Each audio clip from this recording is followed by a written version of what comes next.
Freedom is a heavy load, a great, strange burden for the spirit to undertake. It is not easy. It is not a gift given, but a choice made, and the choice made may be a hard one. The road goes upwards towards the light, but the laden traveler may never reach the end of it. Man approaches the unattainable truth through a succession of errors. Affliction comes to us, not to make us sad but sober, not to make us sorry but wise. You will be required to do wrong no matter where you go. It is the basic condition of life to be required to violate your own identity. At some point, every creature which lives must do so. It is the ultimate shadow, the defeat of creation. This is the curse at work, the curse that feeds on all life, everywhere in the universe. The gravest error a thinking person can make is to believe that one particular version of history is absolute fact. History is recorded by a series of observers, none of whom are impartial. It is change, continuing change, inevitable change that is the dominant factor in society today. No sensible decision can be made any longer without taking into account not only the world as it is, but the world as it will be. The saddest aspect of life right now is that science gathers knowledge faster than society gathers wisdom. Each generation imagines itself to be more intelligent than the one that went before it, and wiser than the one that came after it. Man is the unnatural animal, the rebel child of nature, and more does he turn himself against the harsh and fitful hand that reared him. It doesn't matter what you do, so as long as you change something from the way it was before you touched it, into something that's like you after you take your hands away. The very concept of truth is fading out of this world, and lies will pass into history. Solitude, isolation, are painful things and beyond human endurance. For small creatures such as we, the vastness is bearable only through love.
Blessed glorious Trinity, bones to philosophy, but milk to faith, which as wise serpents diversely, most slipperiness, yet most entanglings hath, as you distinguished undistinct, by power, love, knowledge be, give me such self-different instinct, of these let me elemented be, of power to love, to know you, unnumbered three.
Freedom is a heavy load, a great, strange burden for the spirit to undertake. It is not easy. It is not a gift given, but a choice made, and the choice made may be a hard one. The road goes upwards towards the light, but the laden traveler may never reach the end of it. Man approaches the unattainable truth through a succession of errors. Affliction comes to us, not to make us sad but sober, not to make us sorry but wise. You will be required to do wrong no matter where you go. It is the basic condition of life to be required to violate your own identity. At some point, every creature which lives must do so. It is the ultimate shadow, the defeat of creation. This is the curse at work, the curse that feeds on all life, everywhere in the universe. The gravest error a thinking person can make is to believe that one particular version of history is absolute fact. History is recorded by a series of observers, none of whom are impartial. It is change, continuing change, inevitable change that is the dominant factor in society today.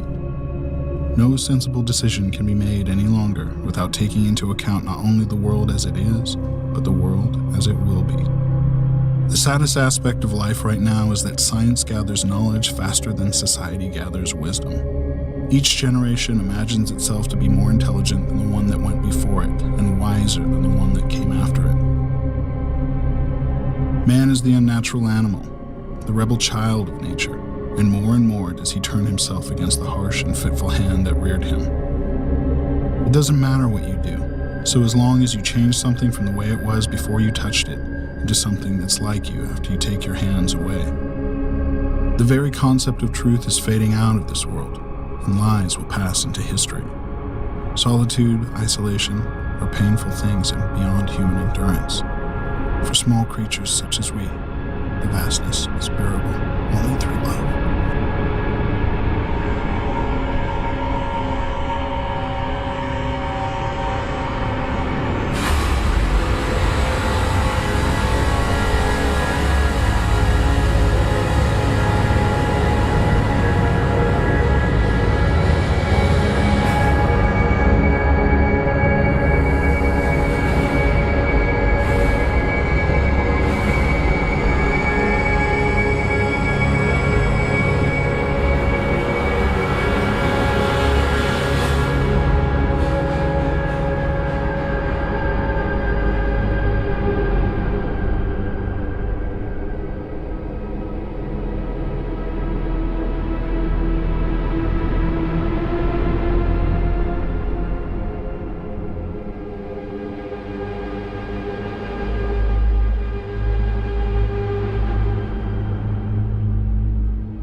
Blessed glorious Trinity, bones to philosophy, but milk to faith, which as wise serpents diversely, most slipperiness, yet most entanglings hath.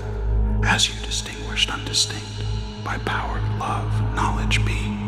Give me such self-different instinct, of these let me elemented be, of power to love, to know you, unnumbered three.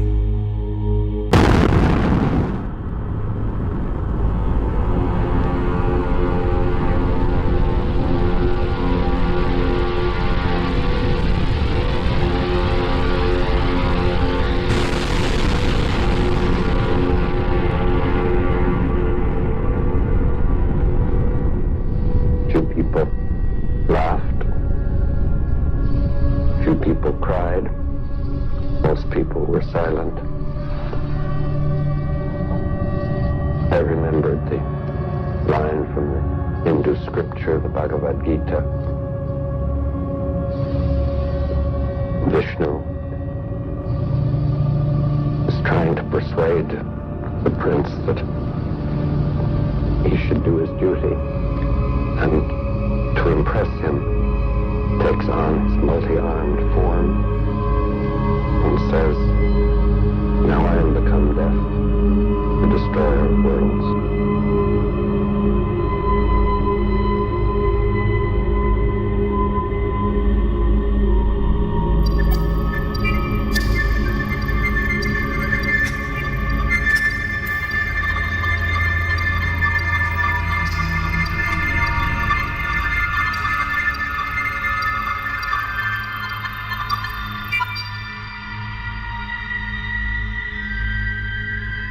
When the Trinity nuclear test was done, and Robert Oppenheimer said, "We have done this before," he was speaking from an informed perspective.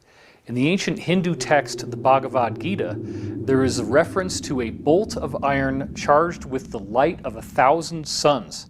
It describes radiation sickness. It describes elephants screaming and dying. It describes the shadows that are left on the ground after the blast goes off, all things that we're now very familiar with in the nuclear age. The same culture that described what appeared to be the use of a modern nuclear weapon also was describing things like anti-gravity craft that flew through the air with no sound called vimanas. These craft could pass right through a mountain, and they also used some sort of particle beam weapons. You have human-looking beings that are larger than the rest of us and have blue skin, like Krishna, and they also have extraordinary abilities. And in addition to that, you have weird reptilian beings called Rakshasas, who are also codenamed snakes. And these beings clearly appear to be of a reptilian nature. This even goes to the point that you still to this day have temples in India in which there are people called Nagas who have a human-like top, but then from the waist down they literally have a snake's body. All of this stuff takes on a much different investigative hue once we look at the fact that the actual record of what we now know a nuclear bomb looks and acts like is dutifully recorded in these Hindu scriptures. So Oppenheimer was aware that this weapon unleashed a fury unlike anything we'd ever seen before. Prior to Hiroshima and Nagasaki, the scientists were the rock stars. Thomas Edison, Alexander Graham Bell, Marconi, Tesla. These were the rock stars. These were the people who made our lives so exciting that we went from essentially a primitive situation where in order to have food preserved, we have to have an ice box where literally pieces of ice are covered with sawdust, to now we have electric refrigerators. We have electric lights so we can read at night. We have thoughts being beamed wirelessly by radio, and then eventually even pictures through television. This was so exciting. People could travel, transcontinental railroad. All these things were coming out that had never happened before. The private automobile without the need for horses. And then all of a sudden, the nuclear explosion shows that technology hit a screaming brick wall. We could not trust any longer that our toys would be the instruments of our enlightenment. They could actually be the instruments of our destruction. Loading these nuclear weapons ended up basically acting as beacons to a number of ET races in our general area. The primary energy pulse that occurs in one of these explosions sends an energy that feeds back through the fabric of space-time.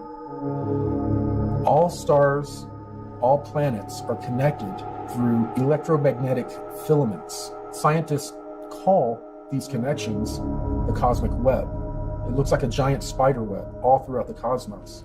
When a nuclear explosion occurs, it sends a feedback through this cosmic web. This is a problem because these extraterrestrials not only communicate through this cosmic web, but they actually travel through it from star to star. Therefore, when we detonated these devices, we sent out a signal saying not only are we at a certain level of advancement, but we're not at a certain level of advancement spiritually. Oppenheimer's key quotes revealed that he did not know what the effect of the detonation of the nuclear bomb would be. When they conducted the Trinity test, they were unaware as to whether or not this explosion would create a chain reaction that could actually destroy the whole Earth. And yet they proceeded forward because they believed that this weapon was the only way they could end World War II, and thus the ends justified the means.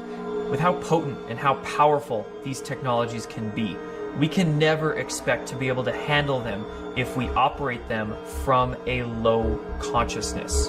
When you raise your individual consciousness, when you actually make the effort to become more aware of an individual, that has a mirrored effect to society. It's a law of correspondence, as above, so below.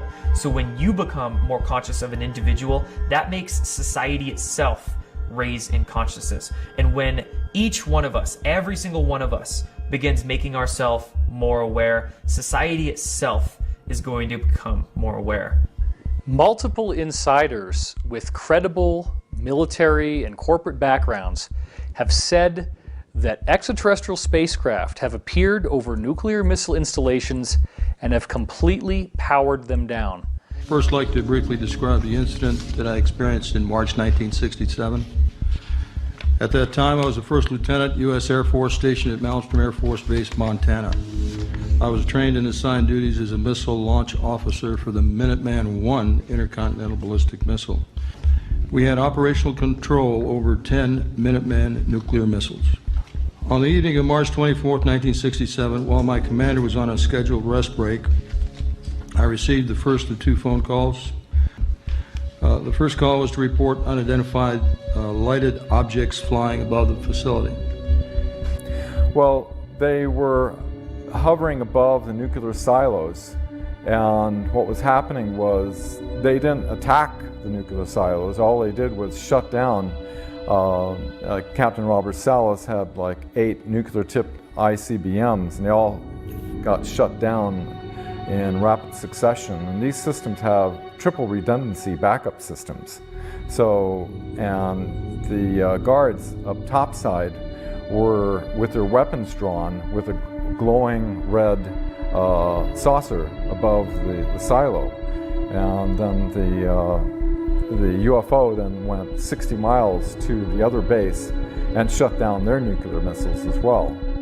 This has happened more than once. It's happened in Brentwaters in the UK as well. What most people haven't heard came to me from two insiders, Bob Dean and Pete Peterson, where both of them independently told me that in the year 1990, all of the nuclear warheads in the US and in the USSR completely melted down, became radioactively inert, and even the missiles themselves would just sputter around and wouldn't even fly a straight trajectory anymore. Right during this same time that all of these nuclear missiles were literally melted down inside the warhead, we also have this amazing formation appear on a dry lake bed in Oregon. The Idaho National Guard has a huge mystery on its hands, and that is our top story today. During routine photo reconnaissance missions over Oregon, RF-4 jets spotted and took photographs of a huge carving in the desert over 1,000 feet across. It has everybody talking. I mean, this is just something that, well, it chills you. How would somebody do this? It's incredibly time-consuming. A lot of expertise involved, had to take a long period of time, and maybe a lot of money. From point to point is exactly 11.5 degrees. Exactly. And the outer ones, they're exactly 23 degrees apart. Exactly. No variation. No variation. And there's something else puzzling here, something that you do not see. You do not see tire tracks, the kind of tracks that might be made by a tractor or a plow. No tire tracks and no footprints. In Oregon, I'm Walden Kirsch for NBC News. The reality is that this is the same type of thing that's being done with crop circle formations, but on an even more impressive scale. And that mark was a symbolic statement from the ETs. The mandala, remember, is supposed to be a symbol of the cosmic mind, a symbol of the creator, the origin of the universe, the geometric nature of how everything unfolds. So they're giving us a message. They're showing us that they will make sure that we stay on track for this positive future that's been promised to us in over 35 different ancient cultures around the world. Ladies and gentlemen, the President of the United States.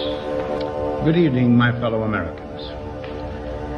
In the councils of government, we must guard against the acquisition of unwarranted influence, whether sought or unsought, by the military-industrial complex. The potential for the disastrous rise of misplaced power exists and will persist. We must never let the weight of this combination endanger our liberties or democratic processes. We should take nothing for granted.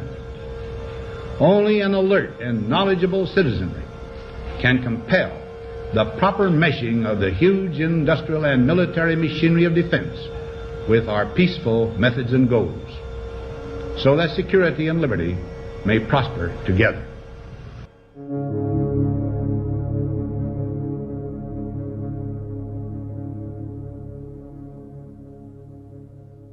So when I really think about the speech from Dwight David Eisenhower, his farewell speech about the military-industrial complex, it brings up a lot of stuff for me. I was recruited to go off planet in 2006, and it seems to be related to the alternative 3 scenario that relates to creating colonies off planet.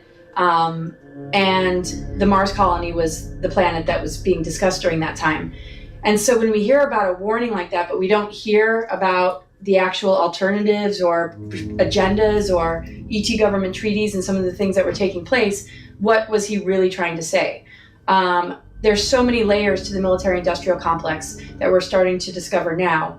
And I've been definitely researching and digging real deep in order to understand really what he meant. And as many have uncovered and been a whistleblower for, and just my own experience in that Mars recruitment, we discover a secret space program, this multi-level shadow government with compartmentalism, things that happened after the Second World War and the infiltration coming in from Project Paperclip to the American government, MK Ultra having so many branches. So it's like, okay, here's a warning about the misplaced power that exists and will persist if we as an American people don't start to become empowered, which is basically what I got from it. I could feel a lot of pride in a lot of my family members about that speech. But I would say that I'm a family member that has, I think, recognized some layers that were not brought to my attention growing up, that I've been able to sort of share with them. And again, there's compartmentalism. The NSA signed something in 1947 that made it legal, like a law, that you couldn't disclose this sort of stuff without massive ramifications. And here we are in this particular window, without oaths being signed by many of us, with more freedom of speech and more of an ability to bring light to all of this. And that's why the speech is really relevant, because it rings true to today. Those warnings are something that we're beginning to finally uncover. Actually started back in 1955 with the Eisenhower administration that was forced into a treaty, somewhat of a surrender, with a Nazi faction that had been operating. One of the witnesses that was Brigadier General Stephen Lovkin, who was on Eisenhower's staff, who was aware that he lost control to the corporations and that it would not be in the best of hands. And so once this treaty was signed, Nelson Rockefeller restructured the whole CIA MJ-12 operations. So now our legal government is no longer in the loop. They also replaced the complete MJ-12 group that was originally set up by President Truman with Allen Dulles as MJ-1, or head of the MJ-12 operations of all people, who was highly instrumental in the Nazi infiltration. What happened was, when this happened, all of the reverse engineering operations that were Wright-Patterson Air Force Base in Ohio were moved to Area 51 and S4, where Eisenhower realized that he had lost control when he attempted to look into it. He was denied access. A five-star general was really pissed, so he threatened to invade Area 51, where the First Army out of Colorado.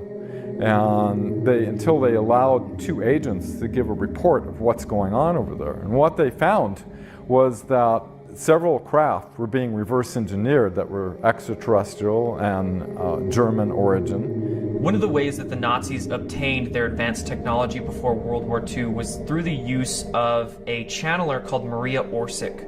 Maria Orsic was channeling telepathic messages from extraterrestrials that were offering her plans and schematics to actually create anti-gravity craft. Maria Orsic channeled this information for the Occult Vril Society in Germany. This information was later used by these German secret societies to build out many of their crafts. Because they were focused more on the qualitative superiority rather than the quantitative, they were more focused on having more advanced technology rather than more tanks and boots on the ground. They were losing the ground war in Europe, but they were obtaining the more advanced technology. And to save that technology, they took it down to Antarctica pre and during World War II. In the late 1930s, the Nazis had an expeditionary group go down to Antarctica, and they found some very interesting things.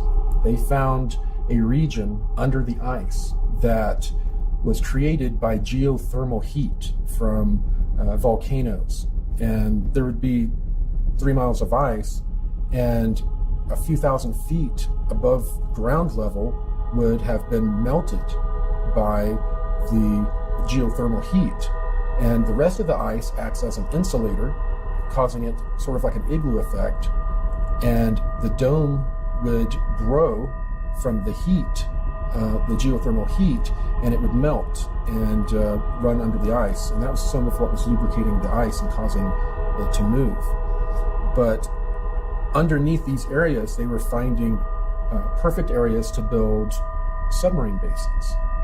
So not only did the Nazis build out submarine bases, as they developed more and more of their space program, they developed out a massive spaceport.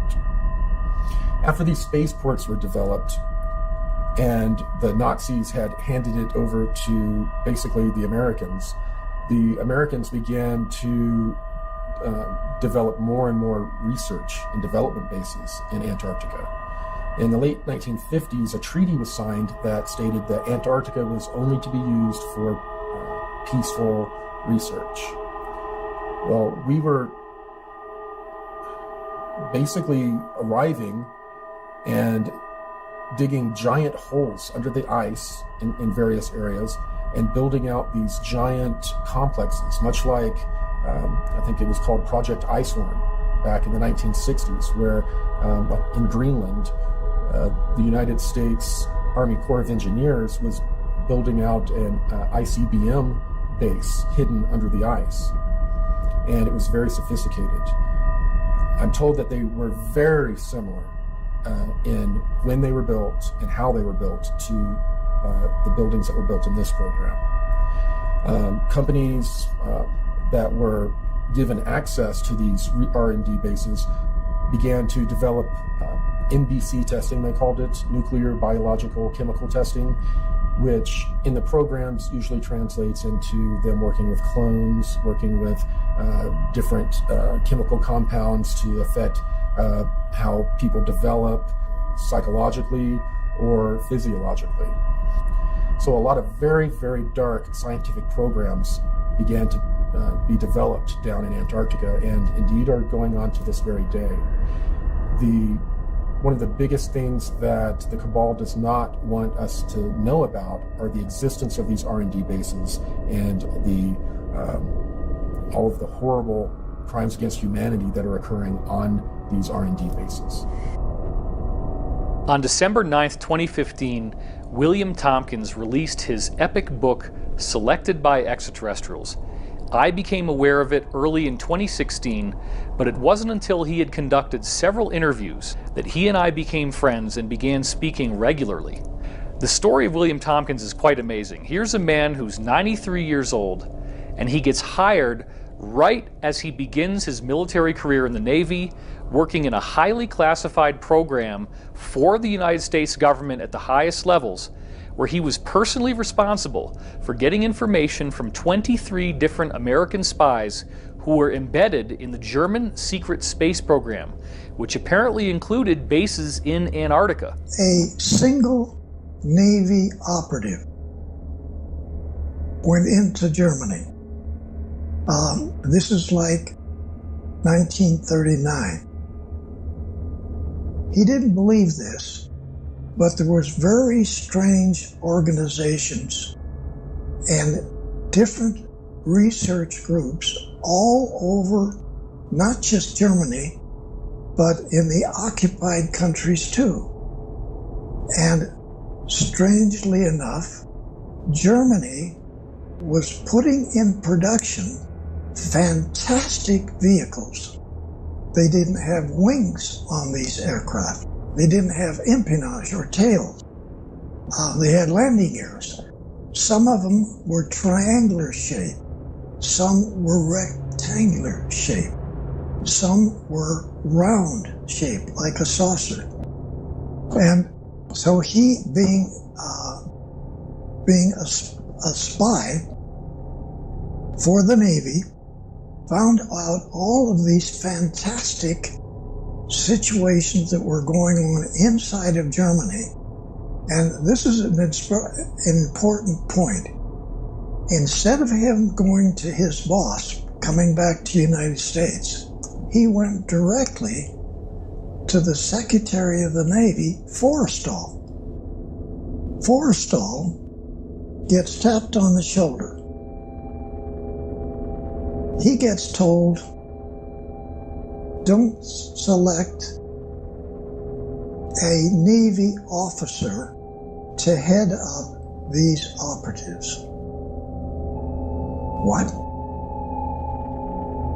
He's told to select somebody who had never been in Annapolis.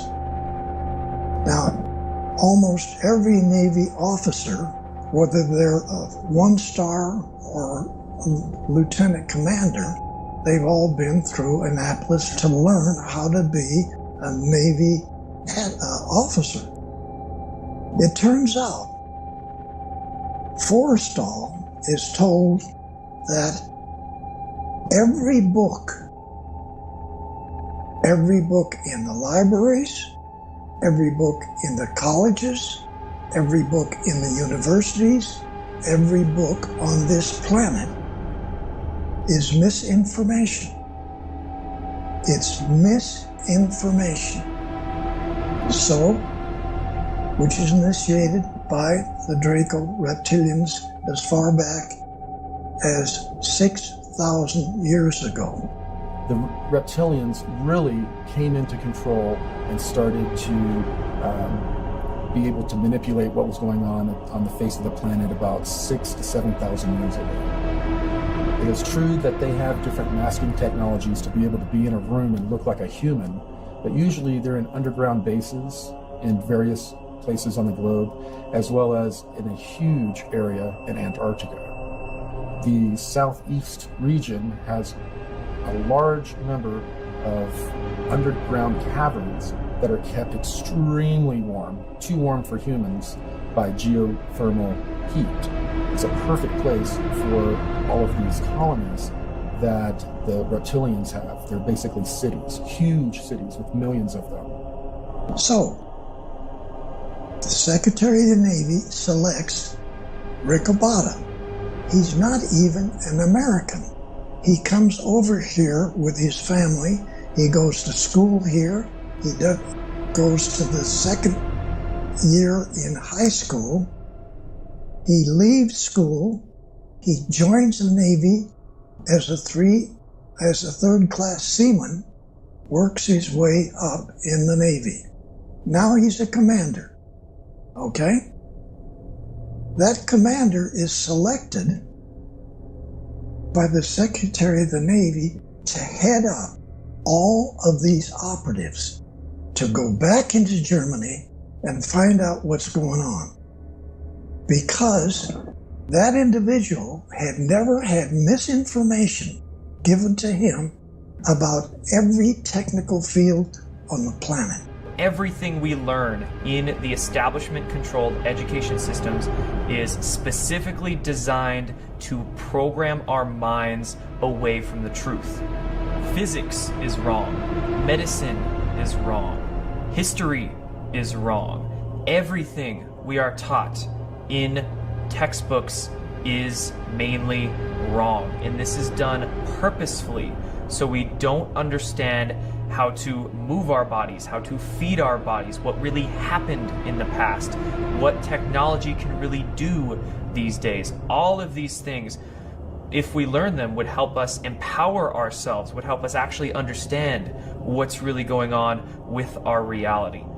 Now, if you were to go to San Diego and look over at North Island, you're going to see a tall building like this. There's a small office in the top of that building, which is a secret office for the Admiral. This is where the operatives come to. So the Admiral's aide comes to my barracks, taps me on the shoulder, and he only says one word: he's here.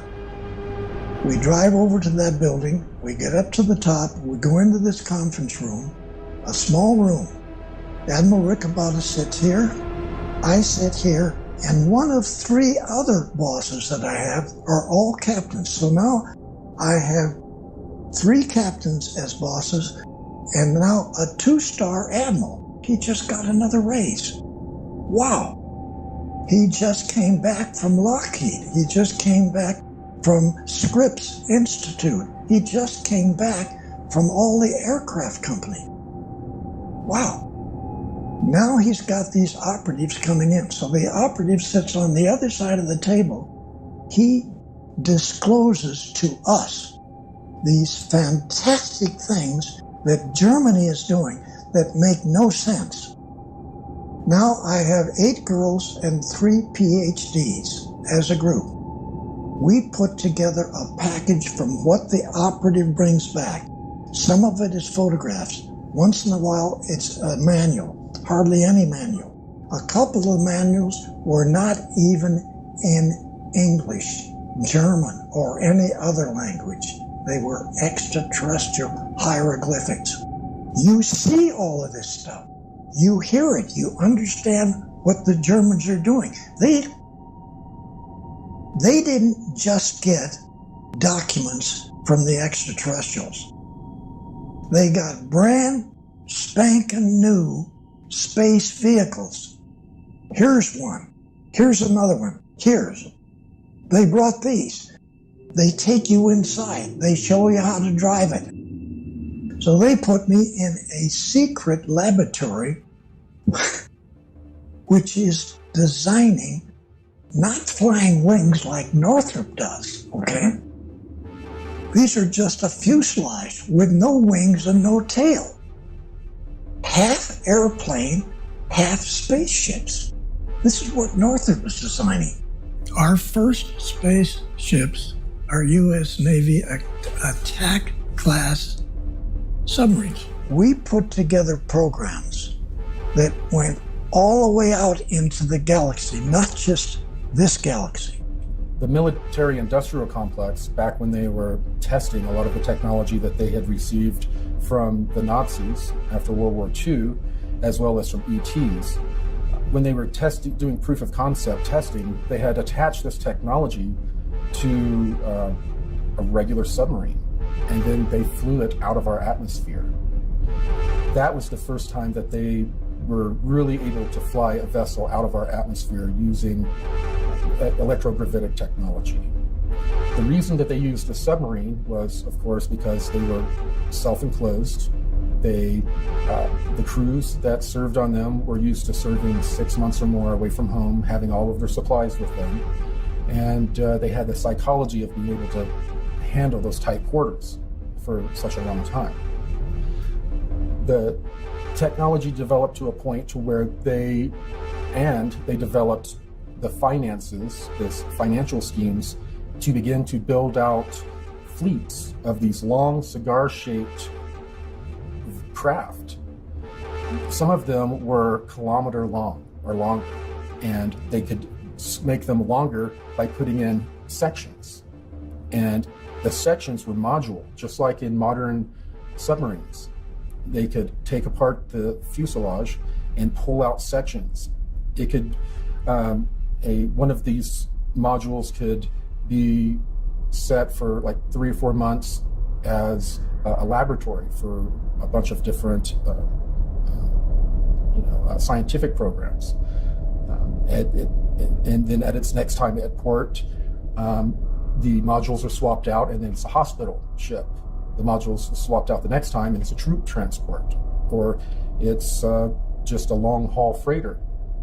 So these ships are very modular, and in the beginning, they were using power systems that were nuclear. Then they moved to thorium type of electrical generation.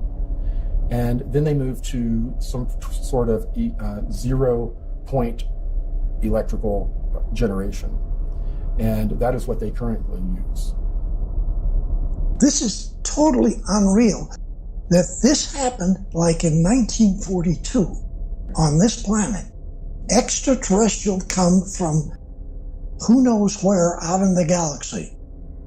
Germany gets to be the country that these Draco reptilians pick out to do two types of missions.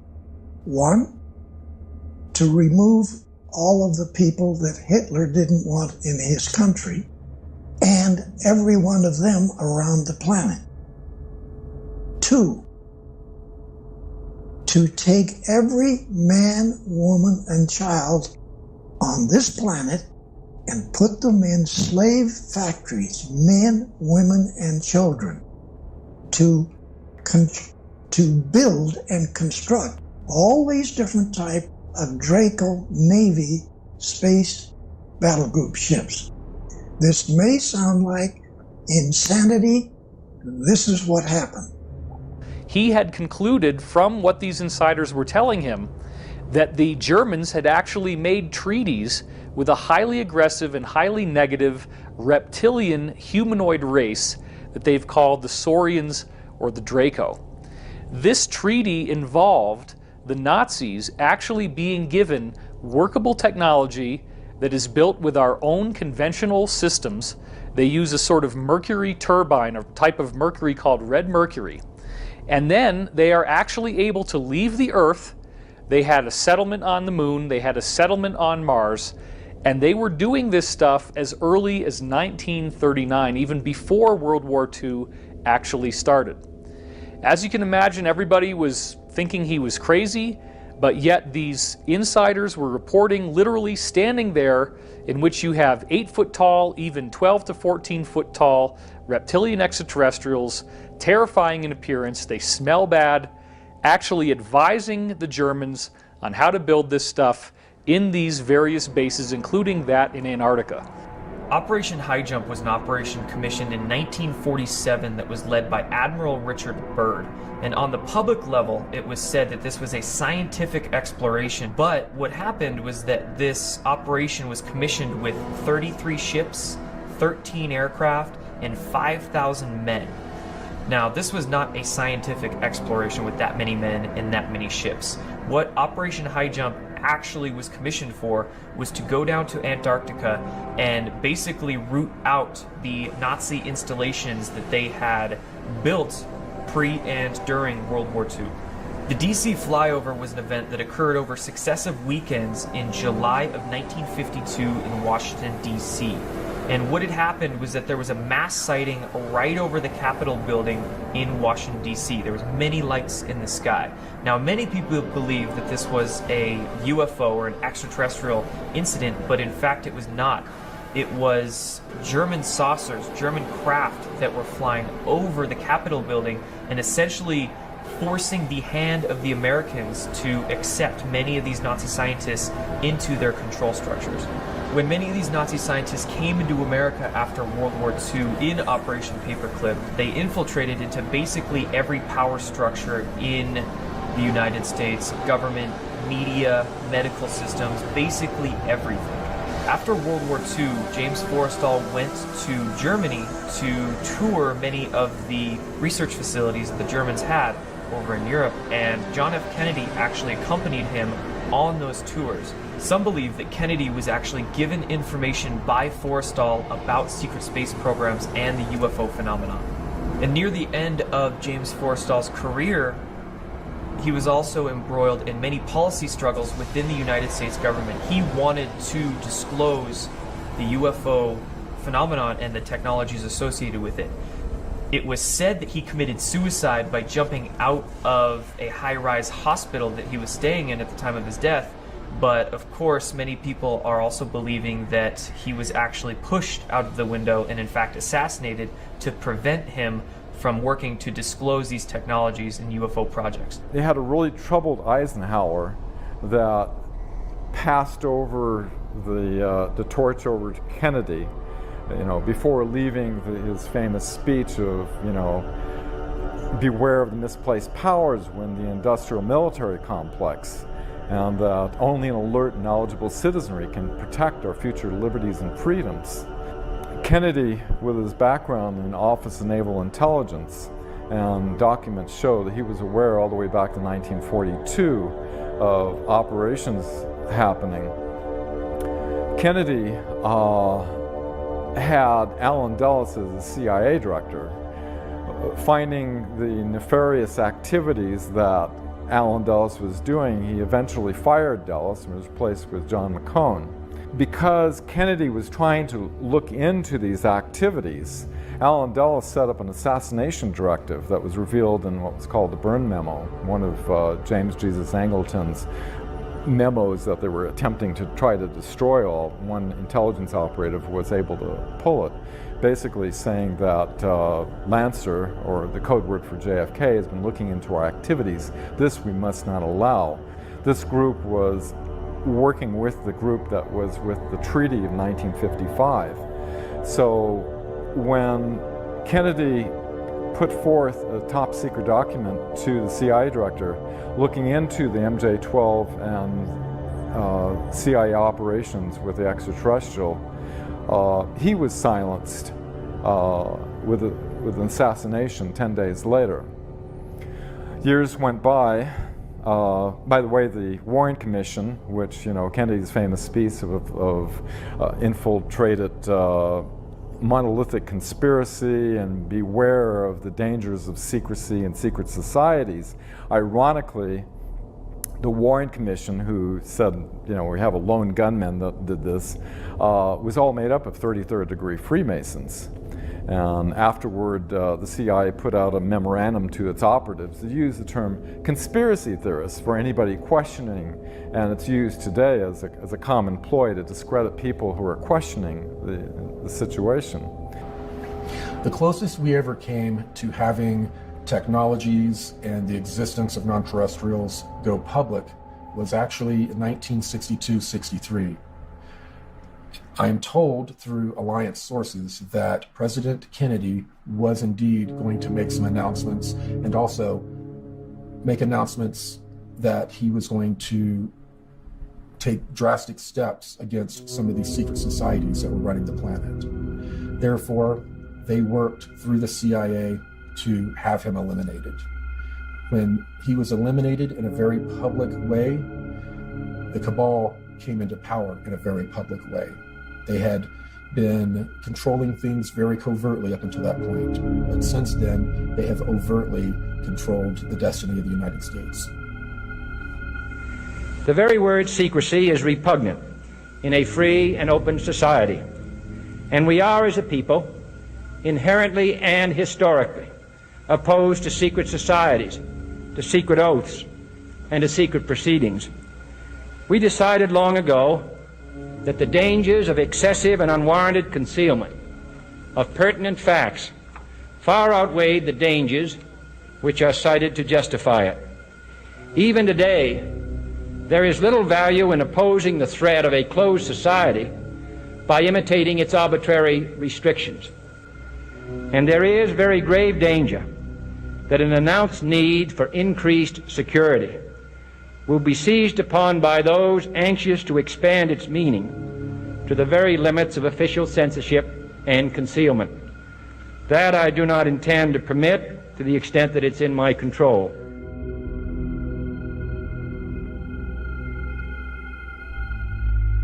You were both in Skull and Bones, the secret society. It's so secret we can't talk about it. What does that mean for America? The conspiracy theorists are going to go wild. I'm sure they are. I don't know. I haven't seen the web. Number 322? Were you in the same secret society? That's right. Let me answer his question. Excuse me, what are you asking?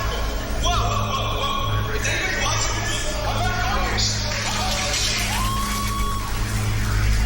Yale University is 300 years old this year, and were you to visit its campus, you would see that it still has exotic clubhouses, which look like tombs where Yale's legendary secret societies meet.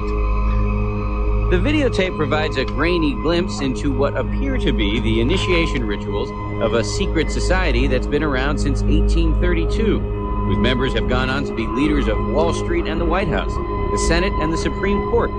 What they captured, they say, was initiates, known as neophytes, being forced to kiss a skull, then members performing a mock killing. Still, Rosenbaum says the tape is a valuable artifact, an extremely rare view into the secret society that groomed the American ruling class for generations. Dan Harris, ABC News, New York. We see the remains of humans with elongated skulls all over the world. When you look at Egypt, there are countless depictions of the pharaohs having these weirdly elongated skulls. This includes Akhenaten, Nefertiti, and their daughter Meritaten. In the case of Meritaten, there are multiple granite busts that you can see that were carved of her, in which she clearly has no hair and has this freakishly elongated skull. And remember, this is a culture that was apparently building pyramids at the time that these sculptures were made. The people with the elongated skulls had apparently been keeping their lineage secret and hidden in the Egyptian priesthood. But then remember that Egypt became weak and it was conquered by Rome. What happened when the Romans got in there is that they made a secret agreement with these people in the Egyptian priesthood who still had the elongated skulls. And they created a safe haven for them in the Vatican City. The Library of Alexandria was burned down, but only with a false flag, where they burned tax documents and census documents. They took all the good stuff that included books from before they came to Earth and relocated that to the Vatican Library. Then you go across to the other side of the Atlantic Ocean, and once again you have a pyramid building culture in Mesoamerica with people depicted in their inscriptions who have elongated skulls. And unlike the case of Egypt, with Mesoamerica we now have the added benefit that there are multiple elongated skulls that have been dug up and were not censored, but are actually on display in museums in places like Bolivia. We have the researcher Brian Forster, who is bringing out new examples of elongated skulls, and they are being genetically tested, they're being analyzed, and they have clear physiological differences from the skulls that the rest of us have. These people have very large brains. Discover magazine in the year 2009 came out with an article called "What Happened to the Hominids Who Were Smarter Than Us?" And it describes how in the early 20th century, elongated skulls were found in Boskop, South Africa, thus earning them the name the Boskop skulls. And they were given ceremonial burials. Apparently these people were revered in their society. But the article claims that the brain volume is almost twice what ours would be, and thus the average person in their society would have an IQ of 150, and some of them could have an IQ that goes up to 300. These weird elongated skulls were also found in a dig in Siberia in a town called Omsk, and the men who dug them up were so afraid that many of them actually started crying and left their jobs and refused to come back. We furthermore see in the case of the Mongolian conquerors that there were reports of them having weird elongated skulls. And most recently, even in Europe, we have found tombs of the nobility, the wealthy people who preserve their bloodlines, such as in France. And they also have this bizarre elongated skull feature. It wasn't until insiders started talking to me that I thought about the fact that in the Vatican, you see people wearing these mitre hats, and those hats would very nicely conceal an elongated skull. These people with elongated skulls would look like us in their faces, and the hat would conceal the only thing that would make them appear to be different. My research also turned up data on an Italian noble family from the 14th century known as the d'Este clan. And the d'Este clan had very close ties to the Vatican. What's so bizarre is when you look at a painting of Prince Leonello d'Este and someone who is either his sister or his wife. The scholars don't really know. They usually call her Princess d'Este. They both have freakishly elongated skulls in this painting. The story gets even more interesting when you trace the descendants of the d'Este clan, the lineage that they left behind. For what you find is that King George I, who began ruling in 1714, was a direct bloodline descendant of these people who obviously had the elongated skulls in the 1400s. And then you find out that a variety of earlier British consorts, meaning nobility, also were direct descendants of the d'Este clan. Then it gets even more outrageous when you discover that the royal families of Norway, Sweden, Spain, and Denmark are all descendants of the same elongated skull d'Este clan. And let's not forget that only recently we found royal tombs in France and other countries in Europe in which the nobility again had these elongated skulls. And if you think this only has to do with divine right of kings and European nobility, you would be wrong. In 1988, an article in the New York Times traced fully 13 out of all of the 40 US presidents at the time as having a direct bloodline connection to European nobility. In 2012, a 12-year-old girl named Brigitte d'Avignon actually did a much more complex genealogical study of the US presidents using the power of the internet and computers. On the School Watch tonight, the story of a 7th grader from Salinas who claims to have made a major discovery about President Obama. She and her grandfather say that President Obama is related to all but one U.S. president. And she found that 42 out of 43 U.S. presidents all had a common ancestor in King John I from England. And this is not just any old king. This is the guy who actually chartered the Magna Carta, which became the defining element that turned into the British Constitution. D'Avignon says she spent countless hours on the internet over the summer researching the lineage of our presidents, a project that started with her trying to trace her own family tree. But I'm the first historian to do all the presidents. So that's almost all of the US presidents that we've ever had. The bottom line is these people are tracking their lineage, they're tracking their bloodline, and they're making sure that their own people get steered into the positions of the highest power and influence worldwide, including the United States of America. Within secret societies, there can be both good and bad people, white hats and black hats. So many of these secret societies are, of course, involved in very dark practices.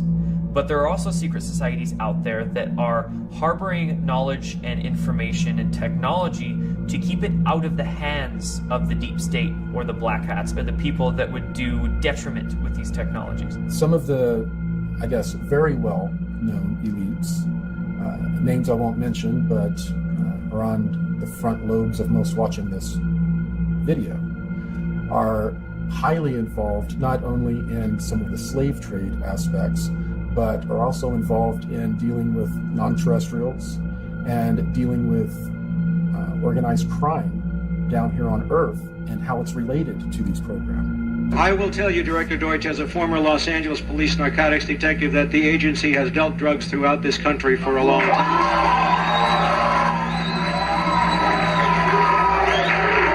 Director Deutsch, I will refer you to 3 specific agency operations known as Amadeus, Pegasus, and Watchtower. I have Watchtower documents heavily redacted by the agency. I was personally exposed to CIA operations and recruited by CIA personnel who attempted to recruit me in the late 70s to become involved in protecting agency drug operations in this country. For the record, my name is Mike Ruppert, R-U-P-P-E-R-T. I did bring this information out 18 years ago, and I got shot at and forced out of LAPD because of it. I've been on the record for 18 years nonstop, and I'll be happy to give you, Congressman, anything that I have. A lot of these elite are running a lot of financial scams, drug programs to raise money for these secret programs that they have going on. And they take full advantage of this access. They probably don't age anymore. And you know, a 1%er, you don't know who they are. You don't even know what they look like. You don't even know their name. They could go down and be in a 7-Eleven, you wouldn't even know it. So they could not age and you wouldn't know it. Never get sick. Offsprings would be born. They'd be super smart, super strong. Just quality of life improved in every direction. And I'm sure the 1%ers are enjoying that, while the rest of us are dying with diseases and malformities and stuff. They're walking around, you know, body beautiful. So that's just the medical area. Then, and think about the other things. Transportation, the vehicles they travel around, home, security, all that stuff. Just, you know, it'd be like somebody in modern suburbia looking at a man in a cave. We're the men in the cave. What very often occurs is that an elite will get to a very old, ripe age, or they will die in some sort of an accident publicly. Privately, they are taken, and depending on their level, they are either age regressed or they have their consciousness basically downloaded into a clone that is an exact duplicate of them. They then disappear from the public eye forever and go into these programs or go into retirement. This is something that pops up a lot in the programs, and everyone that is served deeply knows that the elite have access, and many of them never really die. What the deep state or the cabal or the New World Order is a small group of very powerful but very psychopathic individuals that have acquired a lot of money, a lot of technology, and a lot of information over the course of centuries. Definitely your politicians, the older ones, the one that are chair people that command the power, 1%ers, chairman of the boards, those people, that's they. That's ones we never know their names, don't know their faces, and they control all the power. The more you get involved in these societies, the deeper and deeper you go, the more compromised you become. You start to learn more and more of the secret teachings. You have to work really hard for the knowledge. It can take years of time. You keep accessing higher and higher levels of rank, and they keep dropping these little seeds in as you go on. Seeds that start to blossom in your mind and make you think differently. Ultimately, if you go far enough down this road, you will be invited to participate in things like pedophilia and human sacrifice. And if you don't do it, it's the offer you can't refuse. They may actually even kill you. Once you partake in these activities, whether you like them or not, they now have leverage they can use against you. If you ever dare to speak out against this group, they have photographs, they have films, they have the footage that can absolutely ruin your life. Deze mensen, de meeste daarvan, hadden een Luciferiaans geloof. En dan kan iedereen zeggen, ja, geloof bestaat niet en God bestaat niet, alles bestaat niet. Nou, voor die mensen was het de waarheid en de werkelijkheid. Hun diende dus iets onstoffelijks. Hun diende wat zij noemden Lucifer. En ik kwam dus ook in die kringen. Alleen ik lachte erom, want het waren voor mij gewoon klanten. Dus ik kwam in wat ze noemden Satanskerken. Ik wou zeggen, we hebben het nu over het satanisme. Ja, oké. Ik kwam dus in Satanskerken, maar ik kwam zeg maar op route even langs, even buurten. En daar was dan op dat moment een heilige mis, hun heilige soorten mis. En dat was met blote vrouwen en wat drank en dit en dat. En ik vond het alleen maar leuk. Ik hechtte weinig of geen geloof aan hun geloof. Of ik was er eigenlijk niet eens van overtuigd dat het überhaupt allemaal wel bestond. Het was meer een schouwspel voor jou. Ja, ik zag gewoon de donkerte en de slechtheid en de diepte daarvan zit in de mens zelf. Ja. Ik koppelde het nog niet zo. Maar ook die kringen verkeerde ik dus in, omdat ja, als gast zeg maar, omdat ik vond het allemaal wel leuk. Al die blote vrouwen en al die dingetjes die daar speelden. Het was het vrije leven. Maar er kwam een moment, toen werd ik dus uitgenodigd, daarom vertel ik dit ook, om mee te gaan doen aan offers in het buitenland.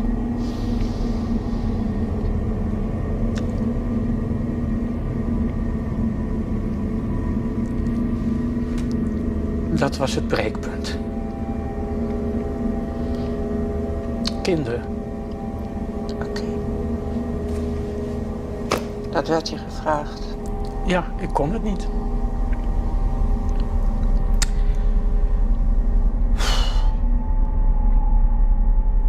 The reason that these elite dark occult societies sacrifice and traffic children, first and foremost, is the energy associated with it.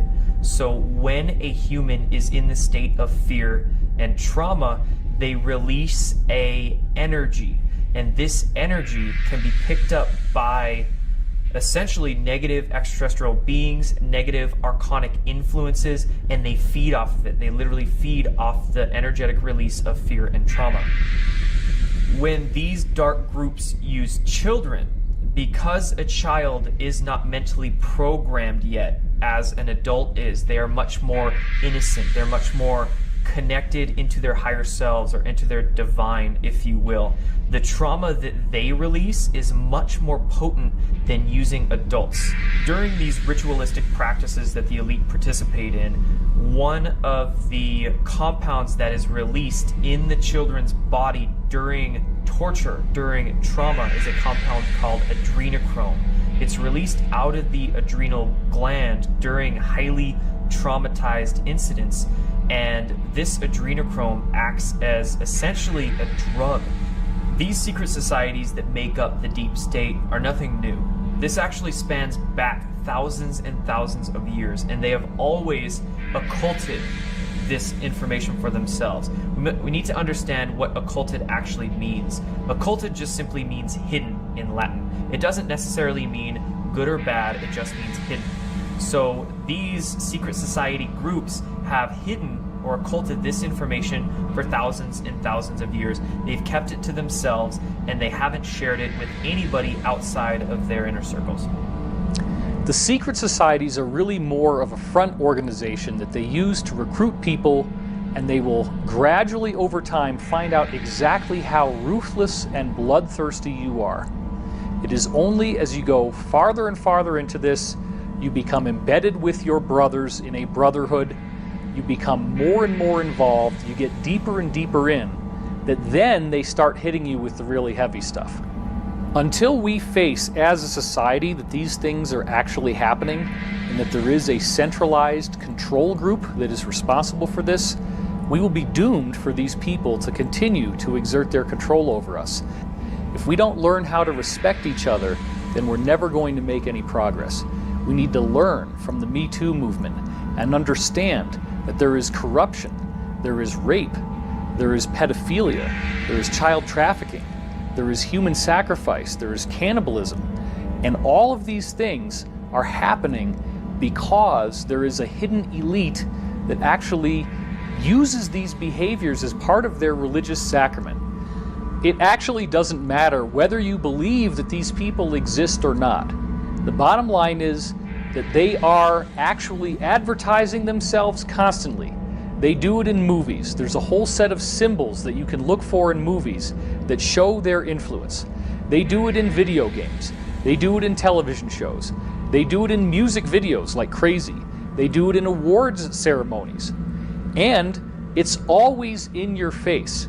Now is the time for us to get our heads out of the sand and understand that even if these things do seem unthinkable to us, there are people today who are actively practicing this. The evidence is voluminous, and really what it boils down to is that people don't want to look at the evidence because it is so upsetting.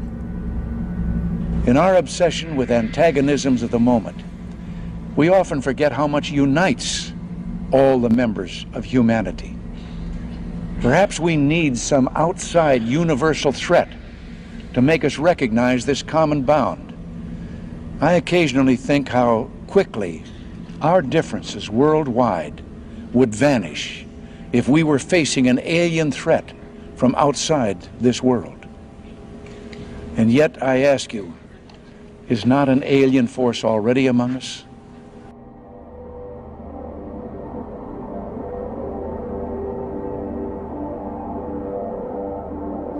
Solar Warden went active 1980, 1981. It was funded in large part by SDI through President Reagan, though that money was funneled off in many different programs.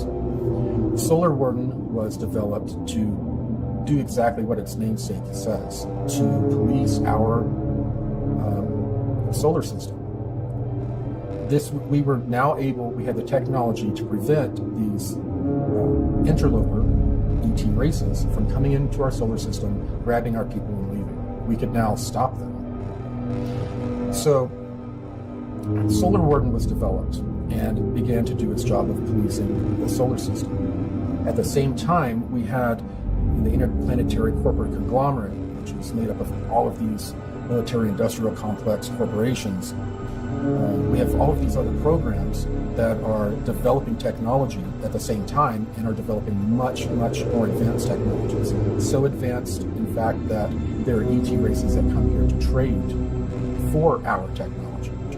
Corey Good is the one insider I found whose testimony ties all of these different threads together.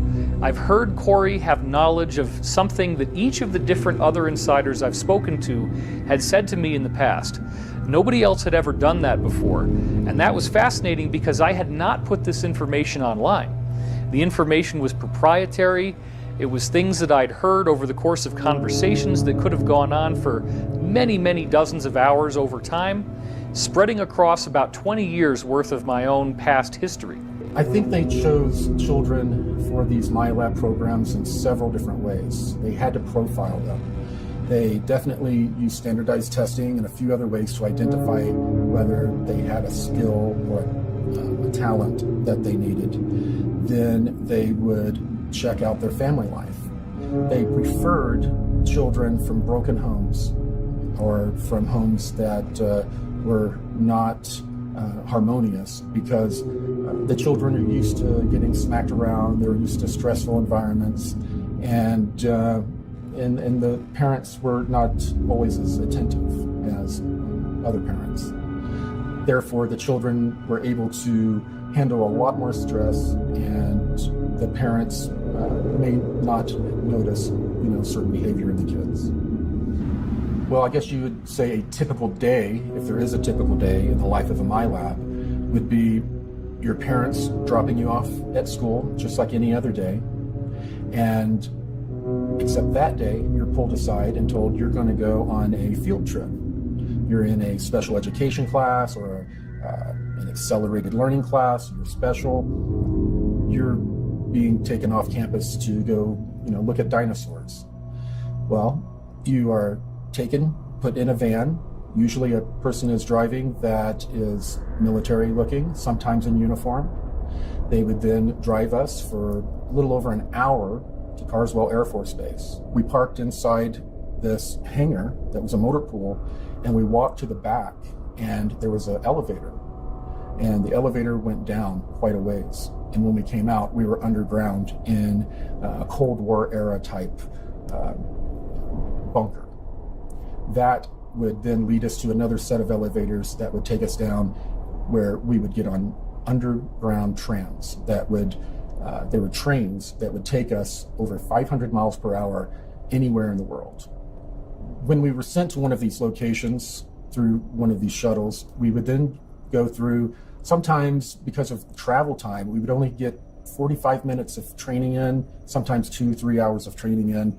Then we would go back, be debriefed, and they would give us a chemical through a shot, and they would sit us in a chair in front of a movie screen and basically hypnotize us and give us a screen memory of going to a museum and looking at dinosaurs.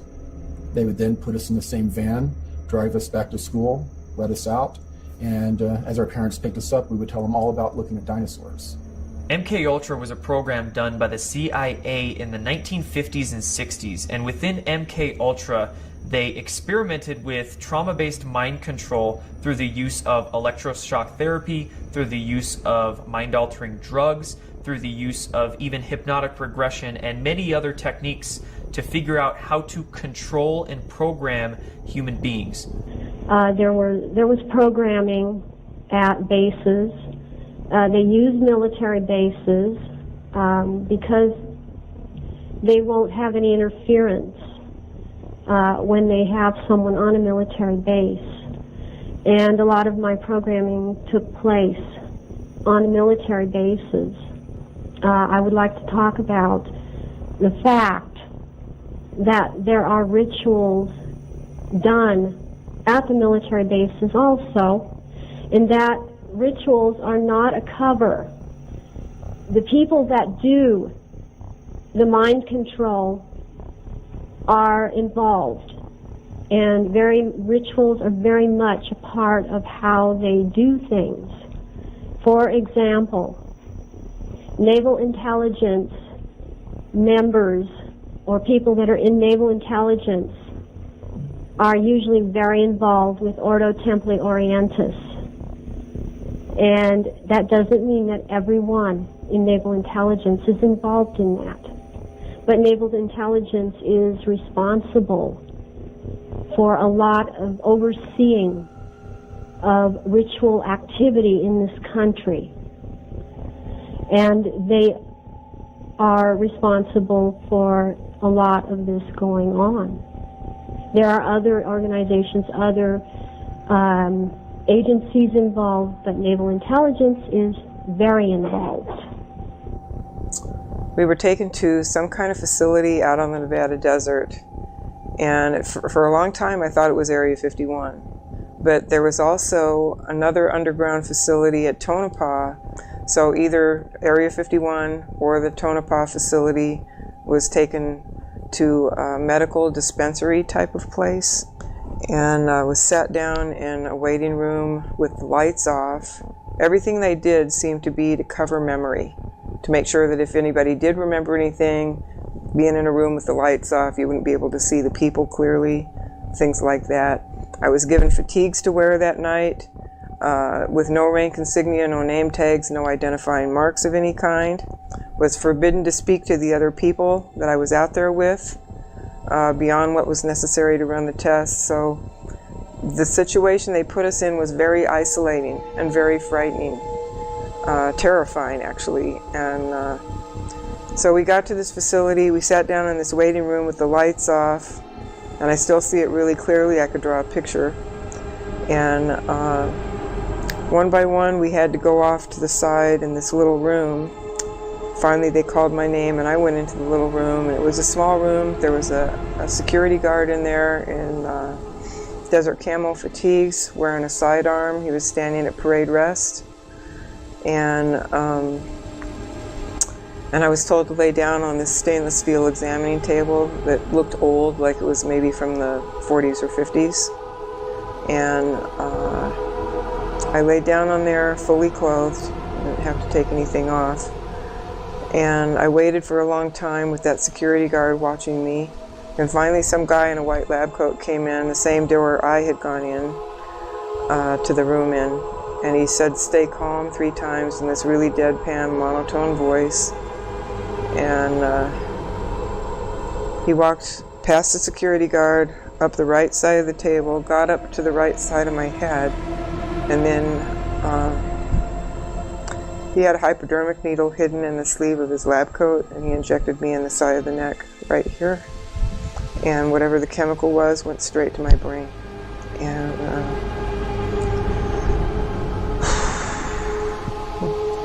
so I'm kind of in shock from whatever this injection's doing to me, because it went straight to the brain, and I was like, you know, in shock.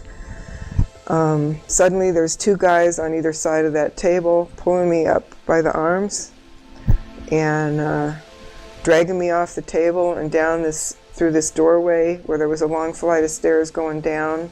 And for some reason I remember it as one long flight going down, not switchbacks like a lot of store cases are. It was just straight down. They half carried me, half dragged me down those stairs. And at the bottom of the stairs there was like this little room that had a one-way mirror in it, and I went through the effects of that injection in that room, and I felt like I've described it so many ways down through the years.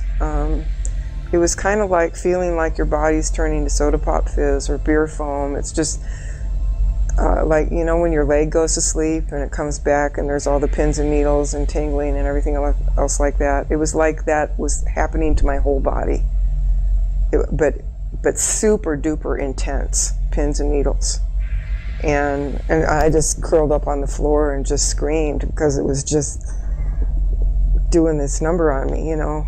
And I felt like I was coming apart somehow. I don't know why or how I thought that, but that's how my body felt. It felt like it was just going to come apart and run down a drain in the floor. And I had a feeling that because that mirrored thing on the wall, I think it was a one-way mirror, and they were looking at me through the mirror to watch me go through the effects of this. And I've racked my brain to try to come up with some idea of what this injection was and what it was for. And the only thing I've been able to come up with is maybe they were trying to create a chemical version of ascension. One of the technologies that I was exposed to while in the MyLab programs were the chemical cocktails they would use on us. They would use them to enhance us in many different ways. Some of the ways that we would be enhanced would be if they discovered we had an intuitive empath ability. There was a cocktail that they would give us that would enhance it, make it many-fold stronger.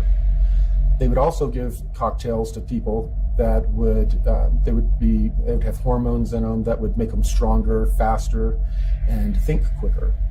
A major part of the program was that when you started, they were not quite sure where they would send you. A lot of the kids that were in these programs, they would end up in different syndicates here on the Earth working for the Cabal, and a small percentage, very small, when you end up going into the secret space program. Certain children were picked who had certain DNA, and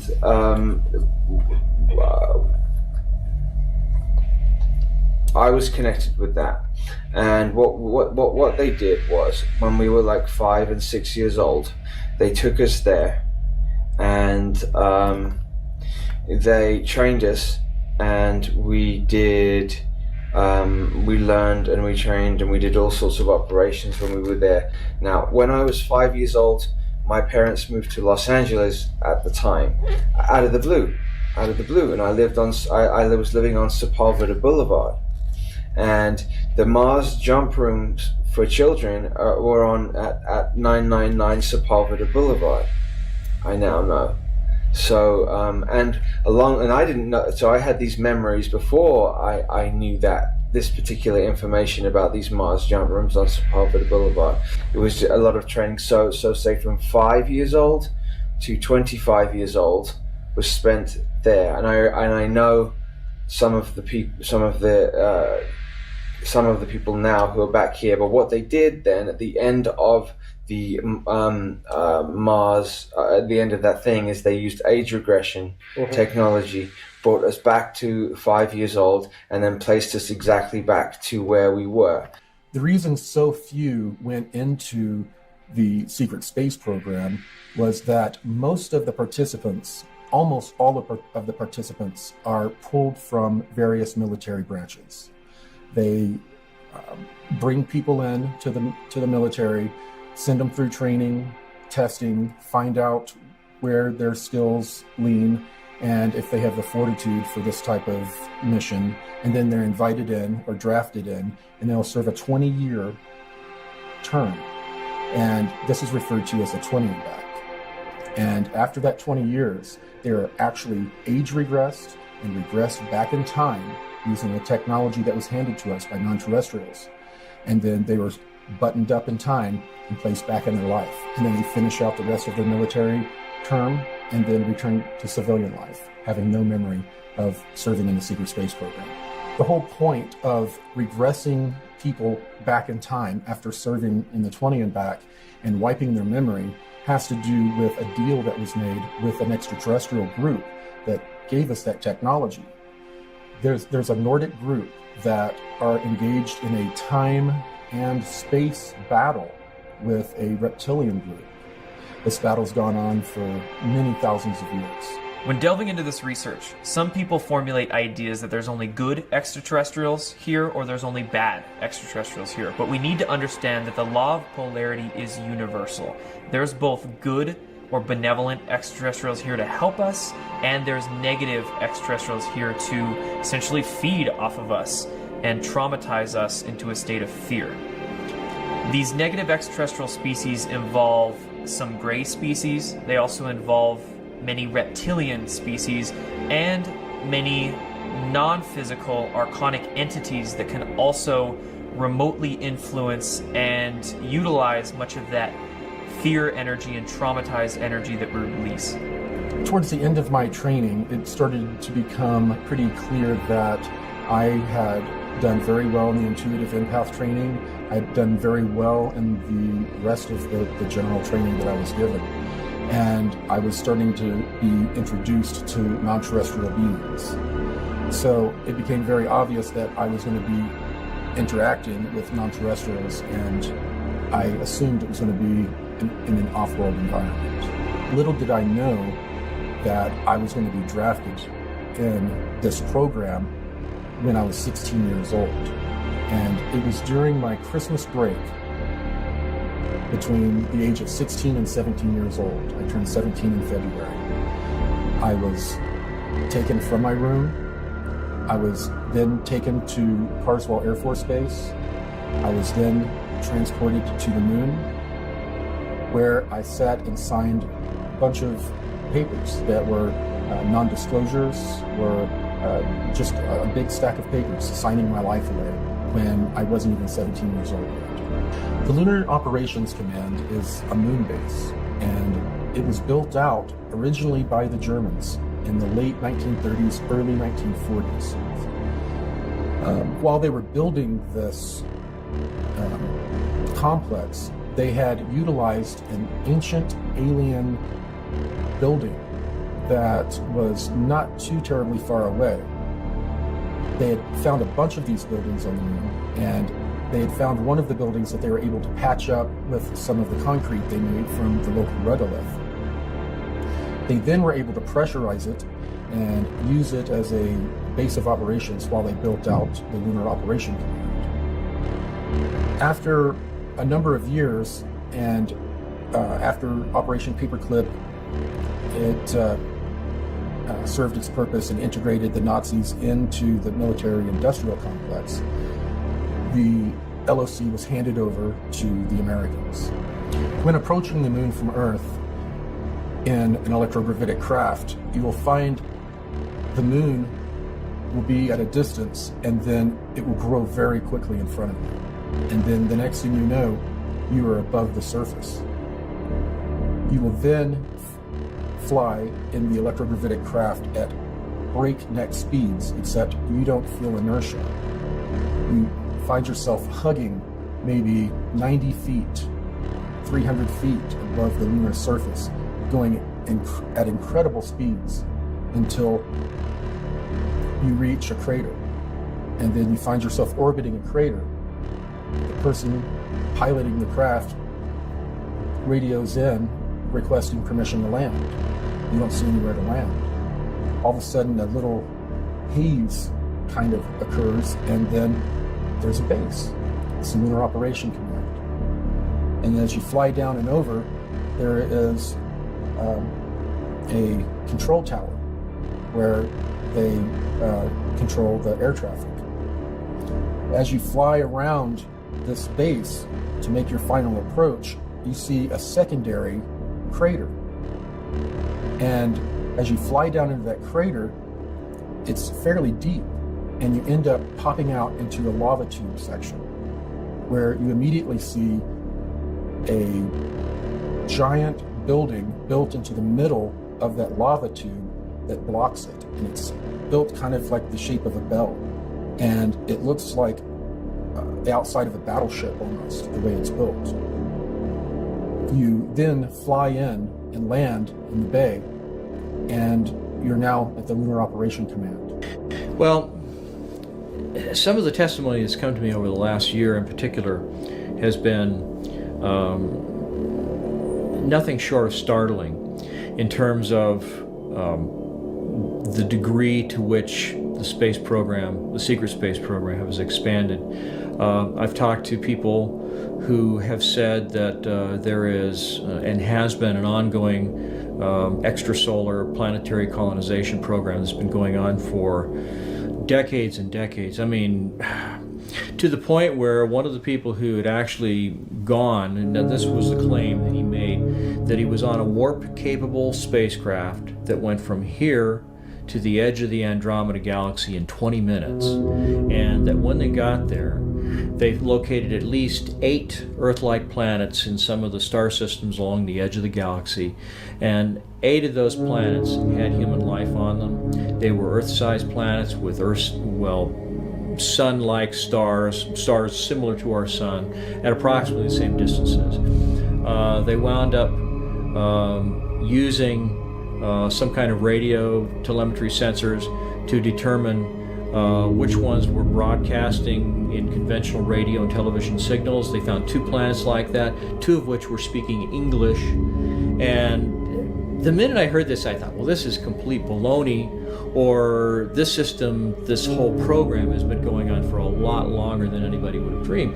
But he described seeing cities and roads and cars and people and conventional clothing speaking English. And there's only one way that that's possible, I mean, other than parallel universe type of scenario, and that is that the program's been going on for much, much longer. Right after about the 6-year mark in my 20 and back experience, I found out some very disturbing details that no one on the ship knew about. And, well, almost no one. I was approached by a petty officer Wheeler, someone who I honestly had a crush on, and she used that to her advantage. She needed me and an engineer to help her get into a room, a restricted room, and look into some pods. She wanted to know what was in those pods. She had a bad feeling. Well, we helped her get in, and I was standing watch. She and the engineer opened up one of the pods, and they were cryogenic chambers, and they were full of people that had basically looked like they'd been filleted and cleaned and sent to the market.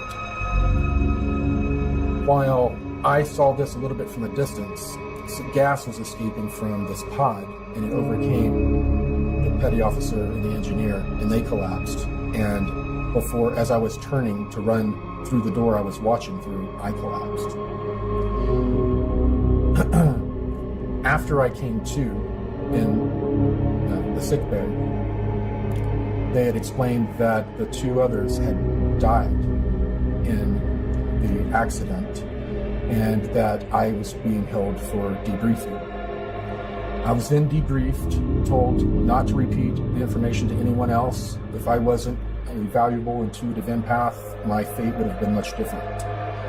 So they sent me back to my regular duties and told me that from time to time I was going to be pulled over to work on a different deck on a different project. And this project was basically a galactic slave trade. It turned out that for many decades, while we were developing the technology to try to fight some of the negative ETs, there were extraterrestrials that were coming into our solar system, were coming to our planet, would swoop down and kidnap people and leave, and then take them and trade them off into some sort of galactic slave trade that's going on. After a while, the benevolent powers that be decided, you know what, this is a commodity. If we start calling our own people and trading them off to these extraterrestrials, we can get trinkets, we can get technology, we can get biologicals, and that's what happened. They would trade human beings for biological samples, much like what Emery Smith would end up receiving in his lab and doing different experiments on. And they would also get technology, and they would trade the humans off. The humans would go off to be used in any number of ways. Humans are very coveted, not people aren't only leaving to be food for reptilians. That's a small percentage. Most of them are being used for their skills. Humans are very well known for our engineering, our creativity, our ability to bring things from our mind and create them and engineer them. And strangely enough, we are coveted and used in that fashion. So the Cabal group has been basically utilizing human beings as a resource. So as little groups of people from all of these different programs started to join and work very quietly and secretly to not only find out the full truth of what was going on, but find a way to combat it.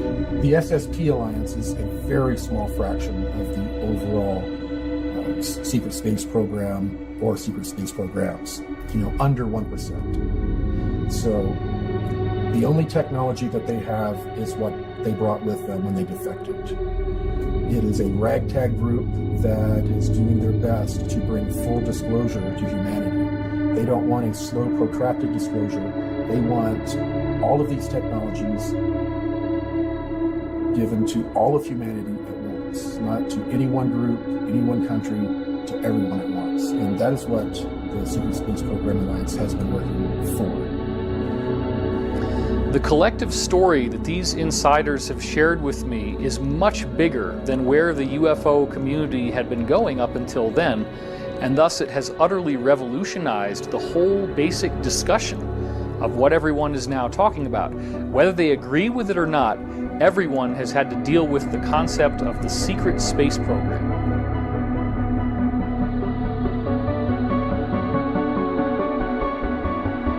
According to some estimates, we cannot track $2.3 trillion in transactions. On September 10th, 2001, the day before 9/11, then Secretary of Defense Donald Rumsfeld testified in front of congressmen about $2.3 trillion missing from the Pentagon. In 2015, an Inspector General report came out detailing that number grew from $2.3 trillion to $6.5 trillion missing from the Pentagon. This money is going into unacknowledged projects both above our heads and below ground, into deep underground military bases and secret space programs with technology far beyond what many of us can even realize. Our black budget, for instance, garners $1.023 trillion every 2 years. It's over $500 billion a year. Right now, there are 131 active deep underground military bases in the United States. There's 1,477 of them worldwide. Each one has an average cost of $17 to $19 billion. Each one is built in the site, it used to be, it'd take a year to 2 years to build each one. And now they're capable of building a couple of them a year.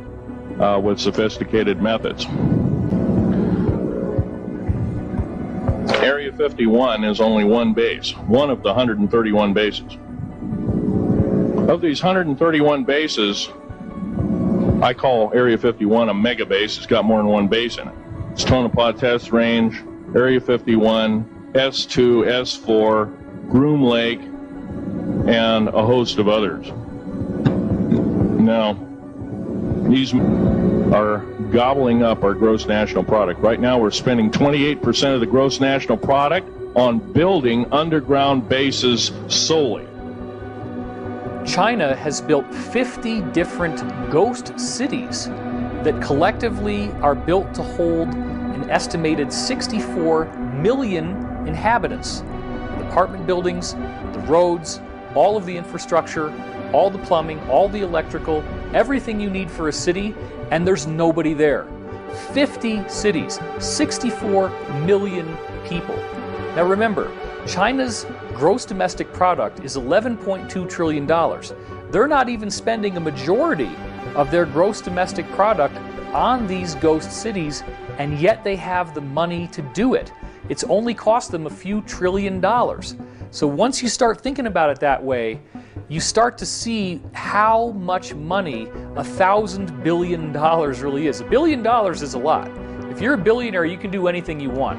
$1,000 billion is a sum of money that just gets dropped out there with this word trillion, but we're not really thinking about how it literally can build an entire civilization. The articles on China's ghost cities refer to it as China's multi-billion-dollar debt, not a debt in the trillions. In fact, in 2016, one estimate that I saw showed that the total estimated debt that China has gone into to build these ghost cities is only $2.5 trillion. Now that's 50 different cities that hold 64 million people, just because they think that as they continue to have a population boom, that they need to have a place where these people can eventually go. But literally nobody is there right now. So imagine what that means when you start tossing around a figure of the too big to fail banks needing a bailout that, according to Senator Ron Paul, was $29 trillion. You're talking about over 10 times the amount of money that China needed to build 50 different ghost cities that can hold millions and millions and millions of people. So then the question is, where did all this money go? The total amount of money in the world in the 2008 year of the collapse, the gross world product, or GWP, was only $60 trillion. So the theft of $29 trillion from the printed out of hot air US dollar is half of the wealth of the entire world. Try to wrap your head around this, because what I'm telling you is, from all the insiders I've been speaking to for the last 20 years, they are building civilizations. It's just not above ground where we see it on the surface of the planet. There is vast amounts of underground drilling. There are huge caverns, 20, 30 miles wide, that they've built out into gorgeous, elaborate cities, and they're building entire civilizations on planets and moons in our solar system.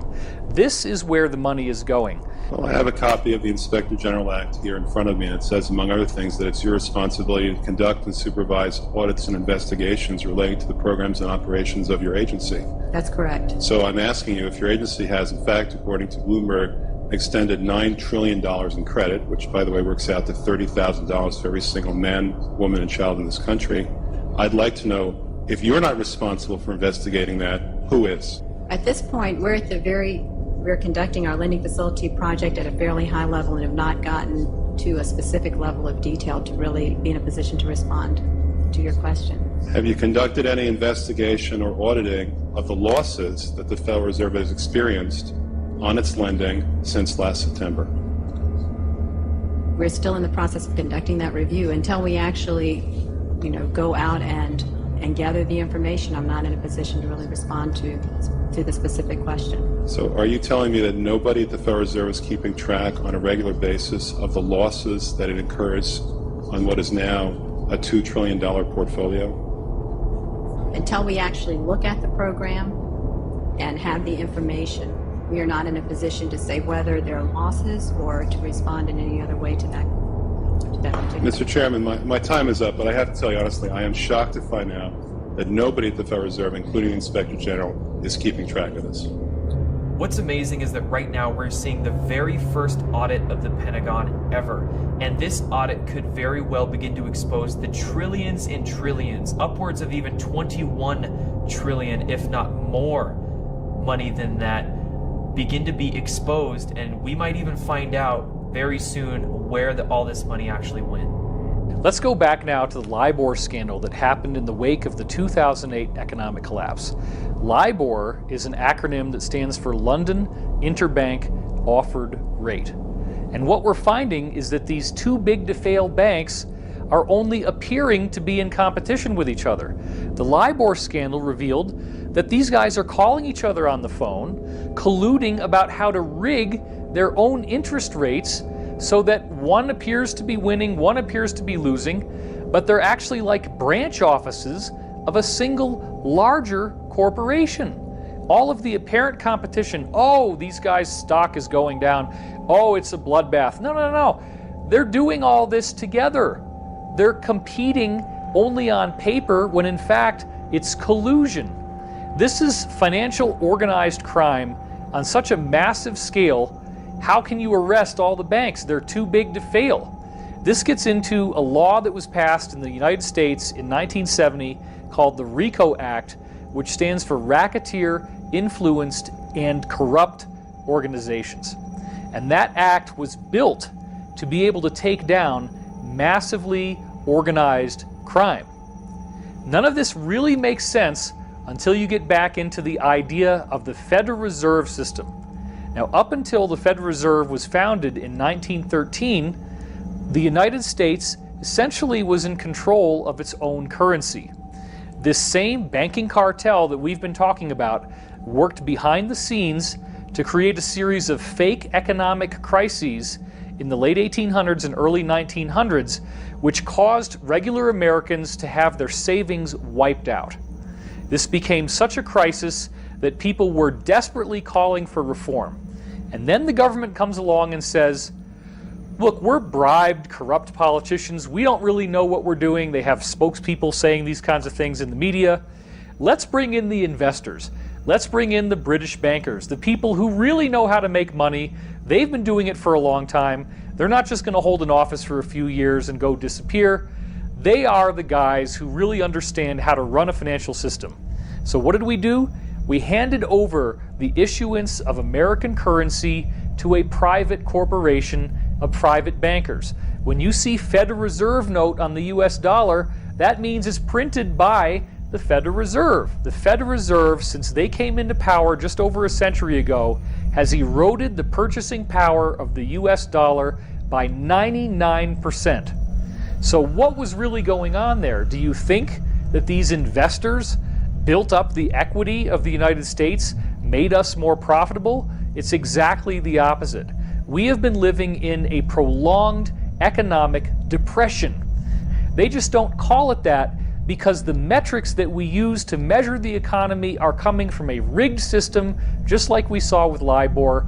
Don't bother to look at the Dow Jones. Don't bother to look at the NASDAQ. That has nothing to do with the reality of everyone else and how hard it has become to earn a living. The complete wiping out of the middle class. You have rich and you have poor. And even among the rich, you then have super rich people where a concentrated small cluster of individuals have so much wealth that it could feed entire nations, entire peoples. So this is something that is an economic inequality that must be addressed. And the only way that we're ever really going to learn this is by a collective, massive understanding.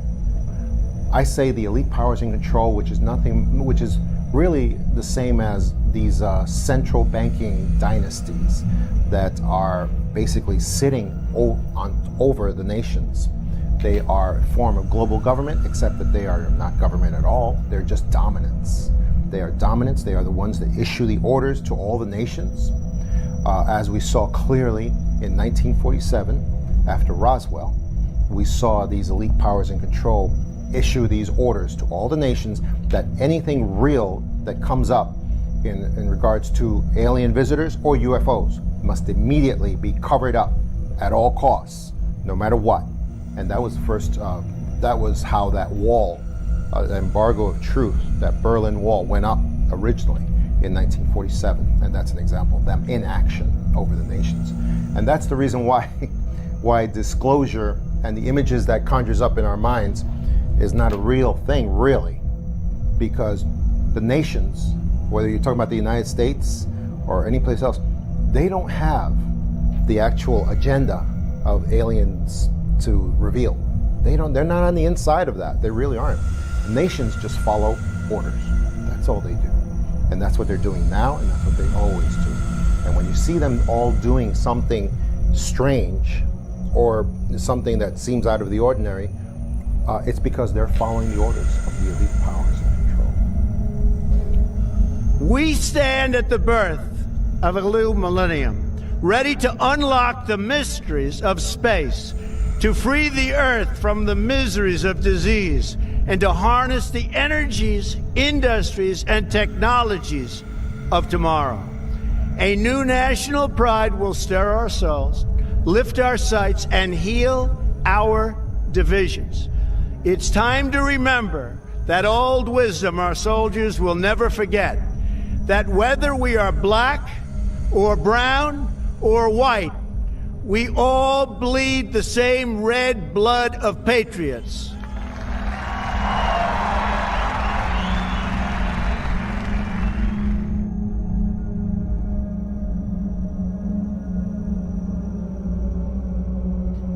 After the inauguration, the president signed a number of secret memorandums stating that he wanted the release of advanced technology, and a lot of this technology was involved in the space program, and he was very aware of it. We know that President Trump is aware of advanced technologies because his uncle was the one who went in and cleared out the safe of Tesla after his death. So we are fairly sure that President Trump grew up bouncing on his uncle's knee, hearing stories of free energy. Aside from the Secret Space Program Alliance, we have a different alliance. It is made up of all of these countries that have been fighting against this cabal for 50 years or so. It is also made up of various military groups that have broken away from the cabal, such as elements of the United States military intelligence groups have broken away and have been participating with a lot of other breakaway groups in trying to overthrow the cabal who took over the United States back in the 1960s, around 1963. This alliance, Earth Alliance, began to get more and more organized. And they got organized to a point to where some of them approached some generals and told them that they wanted to do an open coup in the United States. These generals decided they would make one last ditch attempt to get rid of the cabal legally. And that's when they approached Trump, allegedly, to run for president and allow them to legally get the country back, basically. The alliance is an international group. It is a confederacy. There are lots of different factions, some of which agree, some of which do not agree, about the only thing that they all have in common is they want to see this satanic, pedophile, elitist cabal come down in flames. They do not want these people trying to kill off most of the planet, trying to control all of this immensely high technology. The alliance also consists of a surprising majority now of personnel in the U.S. military and in the U.S. intelligence community. So we're going to have to deal with the fact, sooner or later, and probably sooner, that not everybody in the government is bad. This is part of the psyop that was put out through movies and through media to get us to completely distrust all levels of society, all of the institutions, so that no one will ever be able to oppose these people. You're not going to do this by a bunch of keyboard warriors on the internet. They're not going to actually take the solid action that needs to be taken. What you do need to see is what we now are counting up in August 2018 as 45,000 sealed indictments. Now, this is on the official U.S. government court record. You can go to the pacer.gov website, which lists all of the lawsuits and all of the indictments filed in all of the different districts in America, and just count up the sealed indictments. The official count, the undisputed count, is 45,000, and the normal number for any given year is approximately 1,000. Now, this is a very, very big story that people are really not seeing exactly how awesome this is. Let's talk about what do you have to do to get a sealed indictment. Okay, a sealed indictment is the result of a secret grand jury proceeding. Now, what is a secret grand jury? A secret grand jury requires a panel of 12 to 23 U.S. citizens who are then given information and testimony from a prosecutor.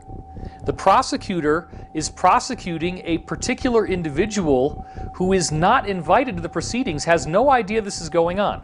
And in legal terms, that's called ex parte. So he or she is testified against by the prosecutor, and then the jury has to decide if there is sufficient cause to prosecute this person with a crime, in which case they file a sealed indictment.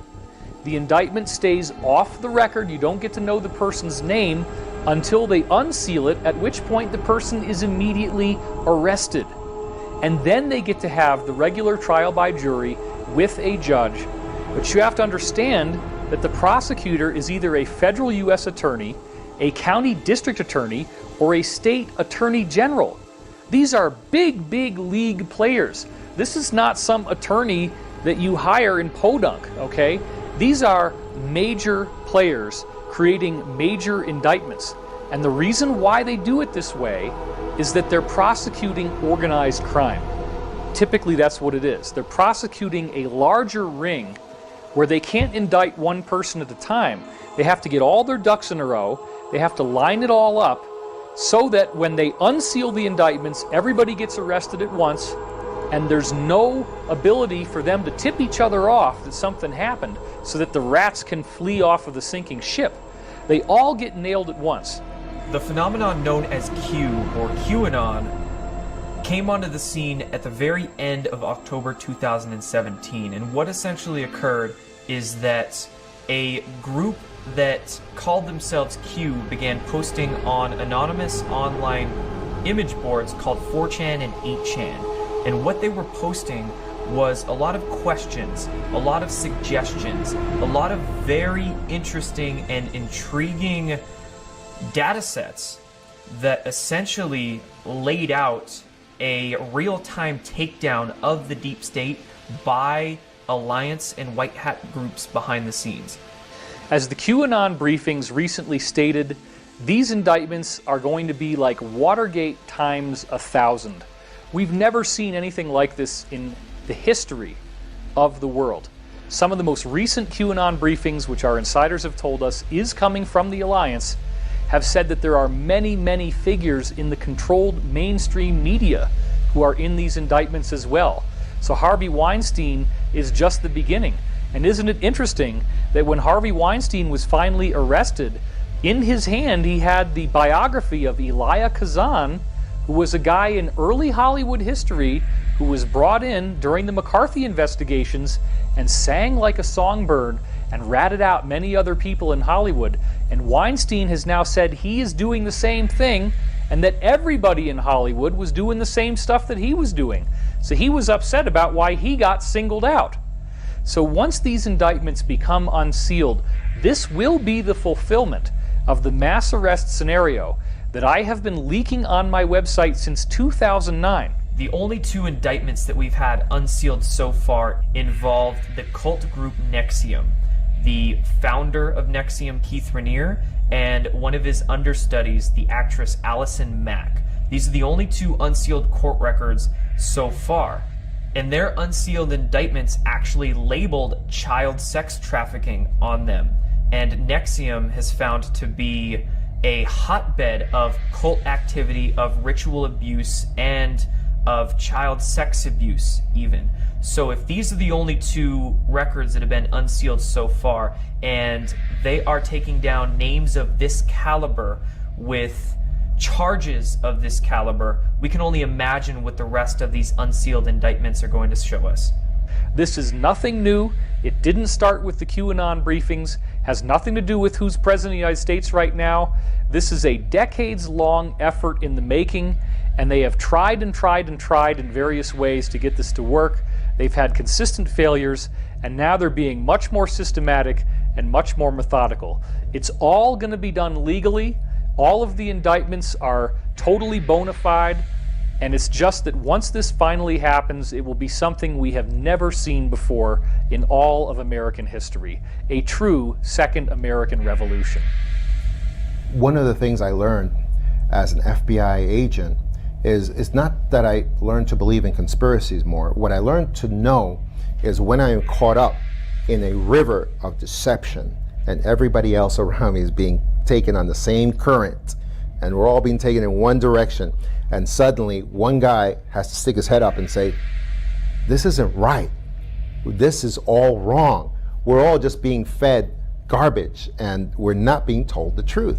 Well, how is it that technology in today's age our technology has moved forward by leaps and bounds in so many areas, yet we're still driving, the entire world is still driving automobile that function essentially on the same technology that they have for 100 years. 100 years, and we're still using fossil fuels to fill up our gas tanks. How is that possible? That has not moved forward hardly one iota. I mean, they blend the stuff sometimes, but I mean, essentially, technology has been stuck for 100 years. Well, that's because that's one of the economic factors from the globalists that is so dead set against distributing real energy, which is free energy, which we know was discovered during Tesla's time. So Nikola Tesla is known, of course, for delving into free energy or zero-point energy sciences, but funny enough, near the end of Nikola Tesla's life, he was actually delving into anti-gravity research. And unfortunately, Tesla didn't have enough time nor money towards the end of his life to be able to continue his research into anti-gravity, but he passed along his knowledge to a man named Otis Carr. And funny story about that, Nikola Tesla was staying in a hotel in New York near the end of his career, and during his stay at this hotel, he befriended one of the workers that was there, and that was Otis Carr. And they courted a relationship, and Nikola Tesla actually felt comfortable enough to begin sharing some of his research with Otis Carr. Now, Otis Carr then went, after Nikola Tesla's passing, to develop this research out a little bit more so, and Otis Carr actually developed what was called the OCT-X1, I believe, and it was actually a flying saucer craft that was piloted with the consciousness of the individual, and he did, supposedly, actual experiments that were successful in navigating both space and time with this craft. So we could say Otis Carr actually was the first person to develop begin to develop a civilian-based space program. But he was essentially run out of business and was not able to continue the work he was doing because the military-industrial complex suppressed his work. But the same forces that destroyed that, I mean, at that time, supposedly it was Thomas Edison, who was a part of the global system. I mean, he was the original fossil fuels and normal electricity system, and he was just a front man to destroy Tesla and destroy his because the efforts to destroy his patents came from national government, not just Edison and his private conglomerate that had billions of dollars even at that time. And the reason for that is why? Because this effort to repress free energy was coming from the elite powers in control, the ones that sit on top of everybody and tell everybody, we got to stop this. And what we're seeing today, of course, is that free energy is like a dam that they're sprouting leaks, and it's getting ready to burst forward because it is coming. It's coming really soon because it's been out there for so long. And I think we're getting to the point where it is going to come forward, and it's going to come forward maybe from several sources at the same time because the pressure has built up so much from so many different sources. So I think we are going to get it very soon. I was asked to give a paper at Vandenberg Air Force Base to the American Institute of Aeronautics and Astronautics.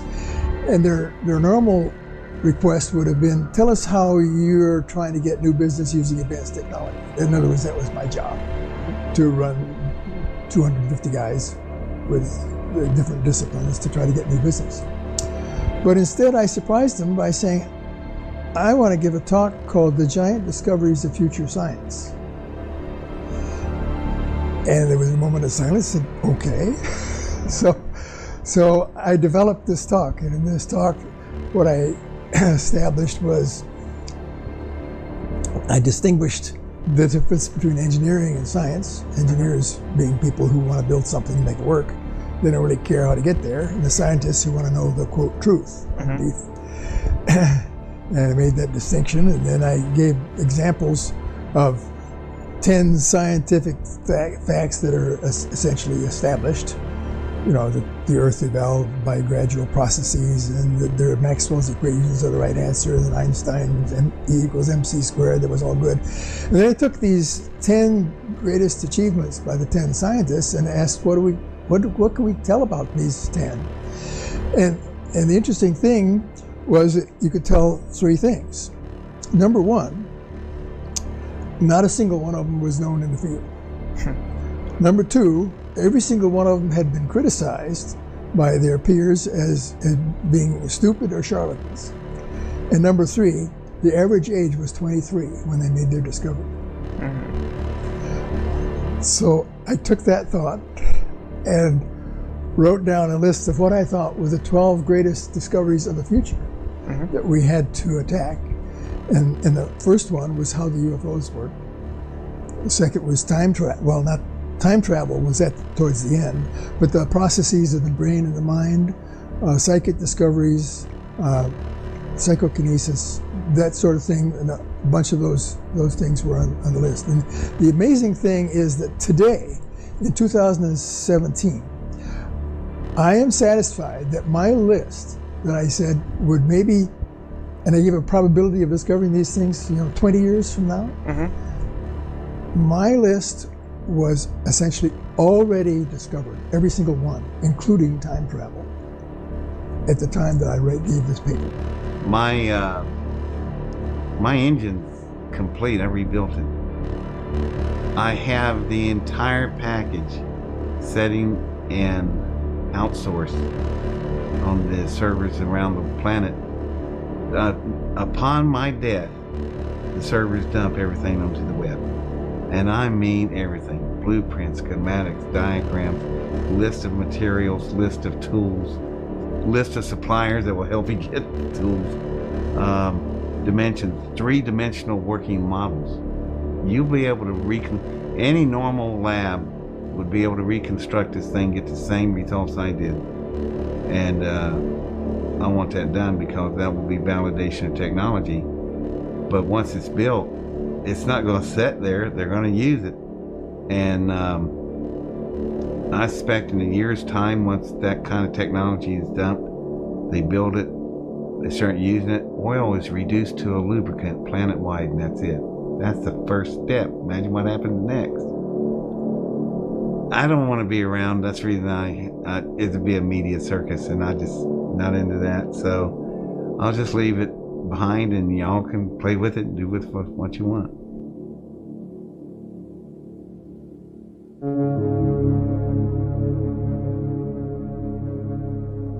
So how do we hear all of this information and not feel disempowered? How does it not feel hopeless? Well, I look back when I start to feel hopeless to the reports of legitimate ET contacts that have occurred in the 40s, 50s, and 60s. In all of those reports, the ETs asked 2 things: grow spiritually or expand your consciousness, and demand the release of suppressed technologies from your governments. Those are the 2 things that we can focus on. If we begin to organize and demand the release of suppressed technologies, they will have no choice. If we focus inwardly on whatever our religion is, becoming the best human being that we can, and expanding our consciousness beyond our comfortable belief systems, when we do those 2 things, we are going to gain the freedom that we desire. I started realizing that the cabal or the Illuminati or whatever you want to call them, they keep us fighting with each other intentionally because they know that the potential in our unified consciousness, should we ever come together and stop fighting with each other, is extremely powerful. And they have been using that energy against us, like farming and managing our consciousness in such a way that we spin out a version of reality from the thoughts they program into us that makes the Matrix, just like in the Matrix films. And so we have made the Matrix that's our prison. We made it from our consciousness and our thought that's been managed, farmed, programmed, and controlled. And if that's true, then we have the power within ourselves to come together and stop fighting with each other and remake the world. And emotion is key. We're not taught anything about how to deal with our emotions in this world. It's like a big black hole, and we just spurt emotional energy all over the place like an out-of-control garden hose. You know, would we waste money like that in most cases? Would we waste gasoline in our car that way? No. Well, we need to look at our emotional energy the same way, because that's the big key. And we have powerful emotions as human beings, and that means a lot of emotional power. But the only way we can wield it is to come together and find our commonalities and build on those, and stop looking at our ideologies that might divide us and our beliefs that might divide us. We've got to come together. We've got to focus on the fact we're all human beings. We all have hearts and souls and conscience. And we need to look at what brings us together, and then we need to take the emotional energy of that love and connection and make that really, really powerful, and then release it intentionally in waves of consciousness, energy, and power that can remake this world and the matrix it's based on in ways that we want for ourselves, for our children, for our grandchildren, for all the animals in the environment. We can remake it just through the power of consciousness. We can get full disclosure just through the power of consciousness. But we can only wield this energy together, and we can only wield it with love for each other and the planet. We're at the early stages of this movement, and every movement, you know, whether we're talking about the civil rights movement, the abolition movement, you know, the women's rights movement, it's always, once it reaches a kind of like a critical mass, then the political changes happen. So this is a very, very compelling story. I do believe that it's time for all of us to take a stand. We cannot simply step back and allow all these things to happen.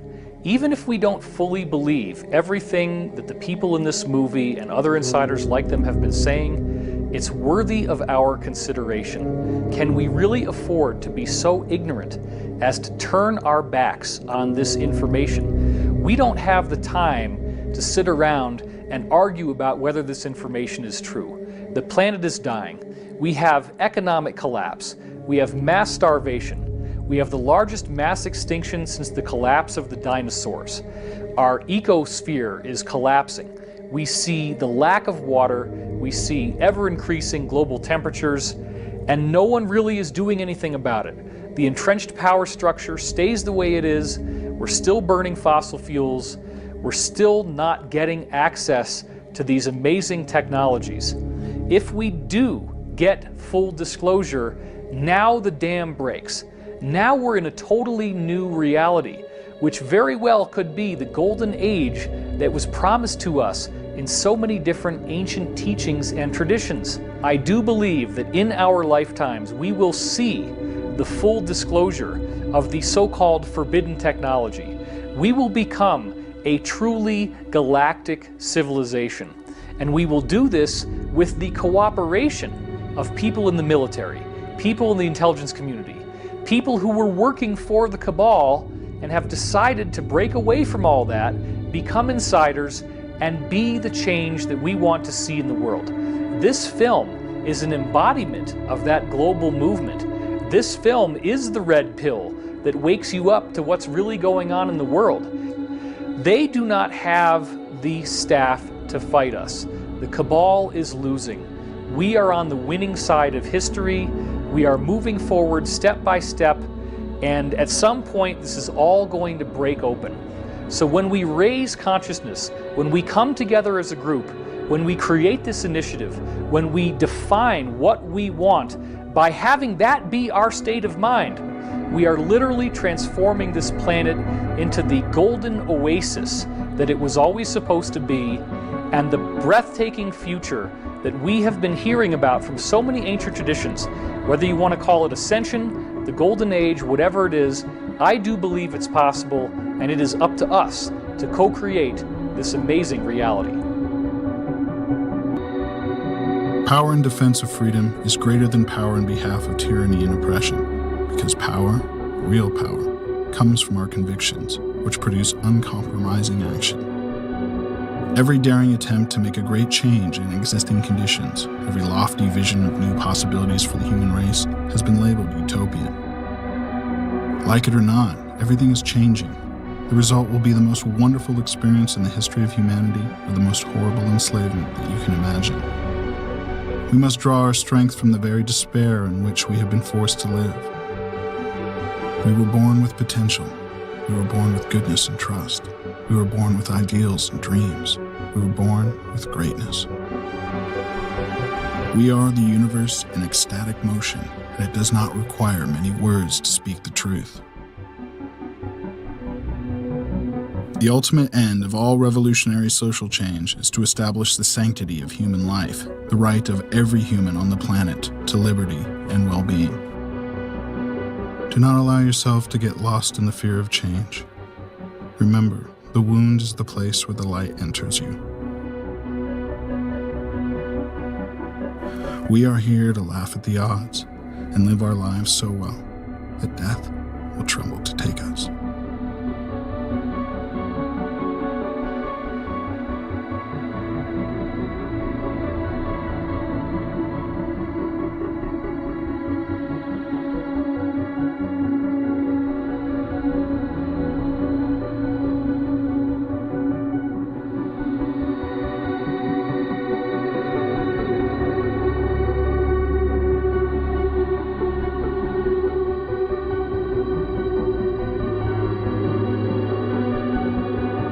Very importantly, I'm hereby directing the Department of Defense and Pentagon to immediately begin the process necessary to establish a Space Force as the 6th branch of the armed forces. That's a big statement.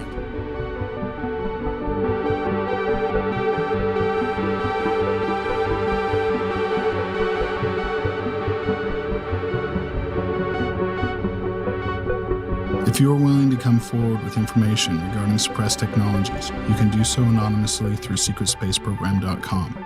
We have end-to-end encrypted communication options available and a Tor site that supports dead drops of any file types.